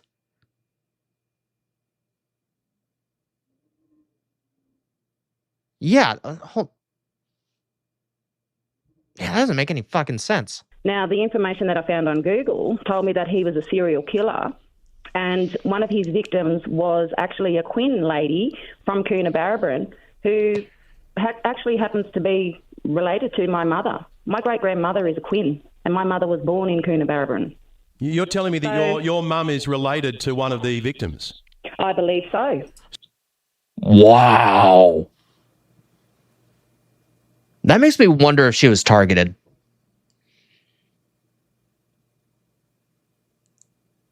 I wonder if he knew that she would that she was related, and through his sick perversion just went straight for her. Elderly woman can get easily confused. He can make wild claims and maybe not get caught. And the thing is, even if you change your name a little bit, if you say from Reginald to Regina, I mean, there's a good possibility that, it might not show up in a Google search anymore. Maybe someone doesn't report it. That is a possibility where he thought that he could just get away with it. But then again, we see these trans Looney Tunes get away with shit all the fucking time. So hang on a moment. Did Reginald/Regina Arthurall tell your mum that he once killed his stepfather with a carving knife? I do not know any of this information. I don't know what Reginald has disclosed, or Regina, whatever they like to call themselves. I don't know what information has been disclosed. I don't know what balances and checks have been done in regards of New South Wales Health allowing this person to reside with my mother. As I said, my mother has worked in the New South Wales health system since she's been 16 years old. So she's worked in the health system for nearly 48 years. I'm going to take a punt that Arthurall did not tell anyone about killing his stepfather with a carving knife, about... No shit. Robbing and killing a teenager, about murdering his own fiancée with a piece of wood and then photographing himself wearing one of her dresses. And when you say... Okay, that's new information on this. Okay.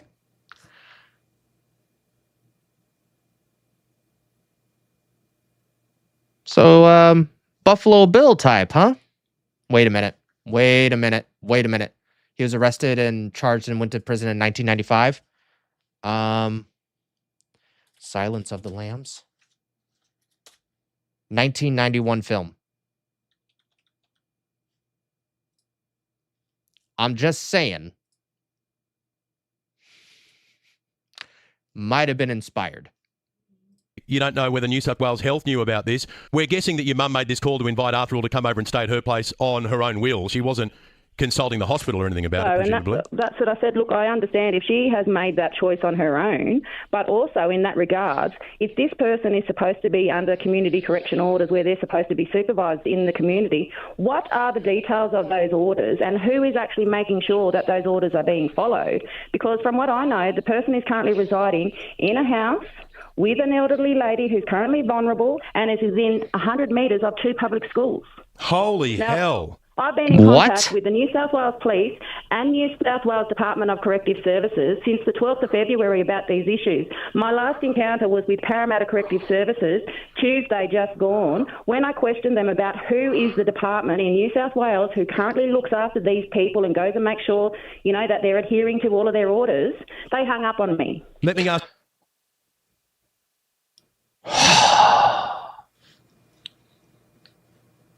This is why these men put on dresses.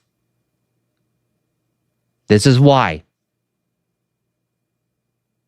The trans shield, man. Once they saw that door open, they took full advantage of it. And that's why this ideology, I'm not talking about the people who are actually diagnosed with a mental disorder of gender dysphoria. I'm talking about these sick, freak, autoguided philiacs that take pleasure in doing this and are violent and take advantage of the system that we have, that people have created for them so they can get away with this disgusting bullshit. Why do you think that this guy wanted to take in 2 foster kids?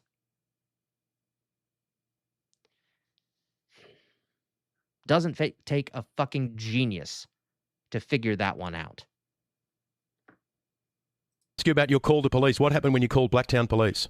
I've called Blacktown Police on more than several occasions since the 12th of February.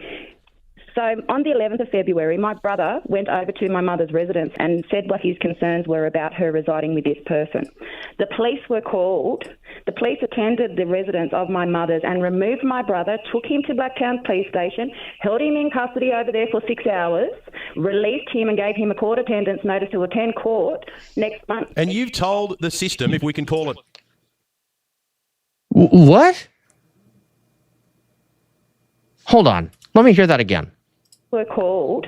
The police attended the residence of my mother's and removed my brother, took him to Blacktown Police Station, held him in custody over there for 6 hours, released... The brother got arrested?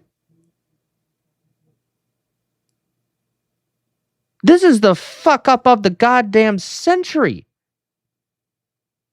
No, wait, it's Australia. They fucked up like 10 times yesterday, probably. Him and gave him a court attendance notice to attend court next month. And you've told the system, if we can call it that, and that encompasses corrections and police and health and everything else, that there are children living in this home with an elderly woman and a serial killer has moved in and you want them out. Exactly. I've also asked the police and community corrections if they have made a mandatory report regarding the information that I have been providing them. You say in a note to us... Wait.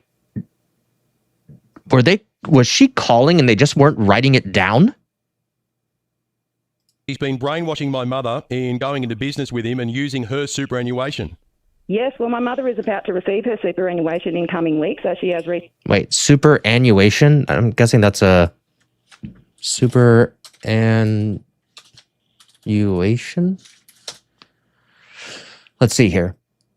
Superannuation is Australia's mandatory tax advantage system for retirement savings, where employers pay a minimum of 12%, of an employee's earnings into a fund. It acts as a long-term investment vehicle to provide income in retirement with earnings tax as low as 15%.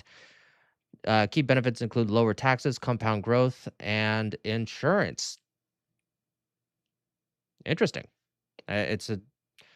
Sounds better Social Security than our Social Security, believe it or not. Damn.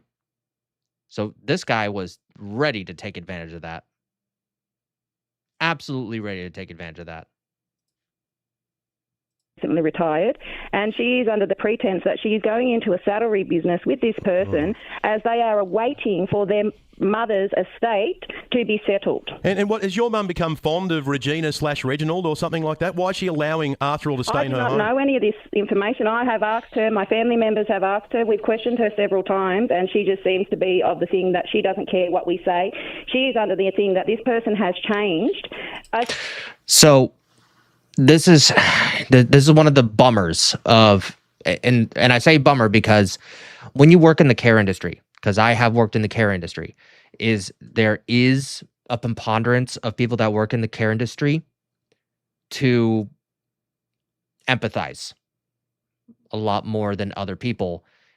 And because they empathize a lot more with other people, especially, I hate to say it, especially if they're women, they will justify any form or actions. Because once they see the trans thing, and I bet you this is probably what happened. They saw she saw that, the serial killer is trans, and that's probably the reason that, he killed his wife and so on and so forth, but he's a changed man. And the only reason that he murdered someone 24 years ago was because he had a hard time expressing himself.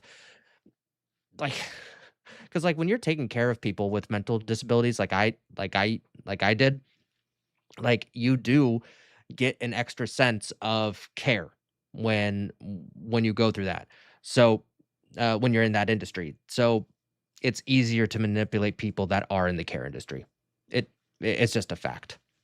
As I said, look, Mum, they could have been rehabilitated. The person is still a vulnerable person and cannot be around vulnerable people. There are teenagers living in the home. Exactly.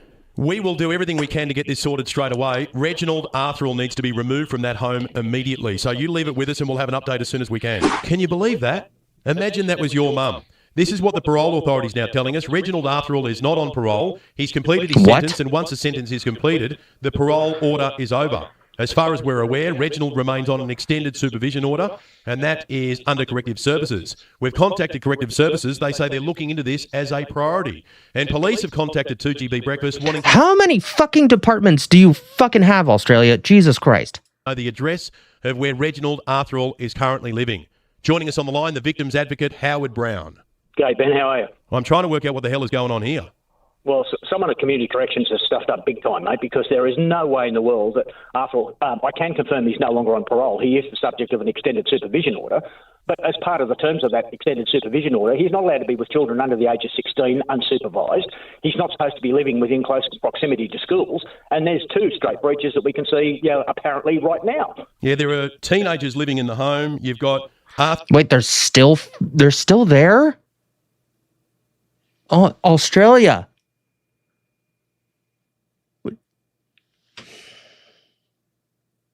I need to send the asteroid meme.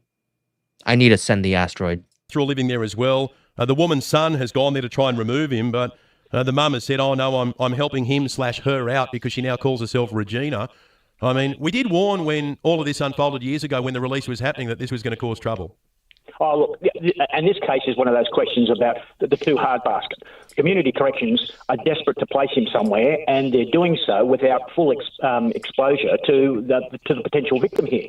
Because of a prisoner or a person on an extended supervision order has privacy rights, they don't fully disclose to that poor woman exactly what he is. And I mean, not only is he a serial killer, but he also is a serial liar, and someone from Community Corrections needs to revoke that address and bring him back into custody for failing to comply with the extended supervision order. And this is not the first time this has happened. Years ago, we exposed the fact that Arthurall had been dumped in a nursing home and the other residents hadn't been told they were sharing the space with a serial killer.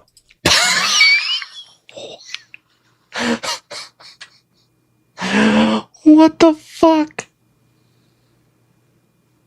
Australia, it's a joke that you guys are from another planet, but what the hell, dude? This is scary as shit. We got a real life Buffalo Bill here. That's why I refer to him, or her, or whatever you want to call it, as in the too hard basket, because unfortunately the original sentence that Arthur received was totally inadequate.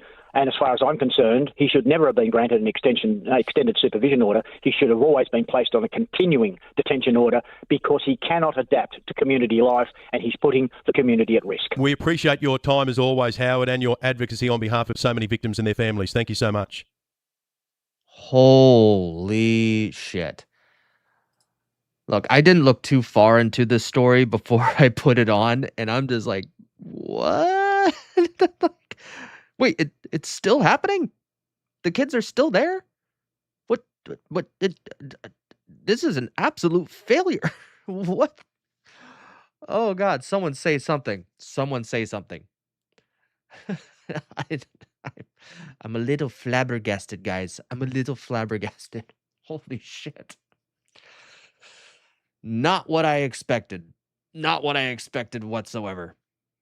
Wow. Wow. I don't even know how to process that. I technically do have a few more stories. I thought I'd get done with the stream a little quicker today. I started a little late though, so that's kind of my bad. But here's what we're gonna do. We're gonna go ahead and raid Smash JT. Yeah, because that's a wild story, and I think that we can end on that. All right. I'm going to send you guys over to Smash, and just remember that you are somebody, I am nobody, and I hope you have a fantastic evening. Thank you for enjoying the show.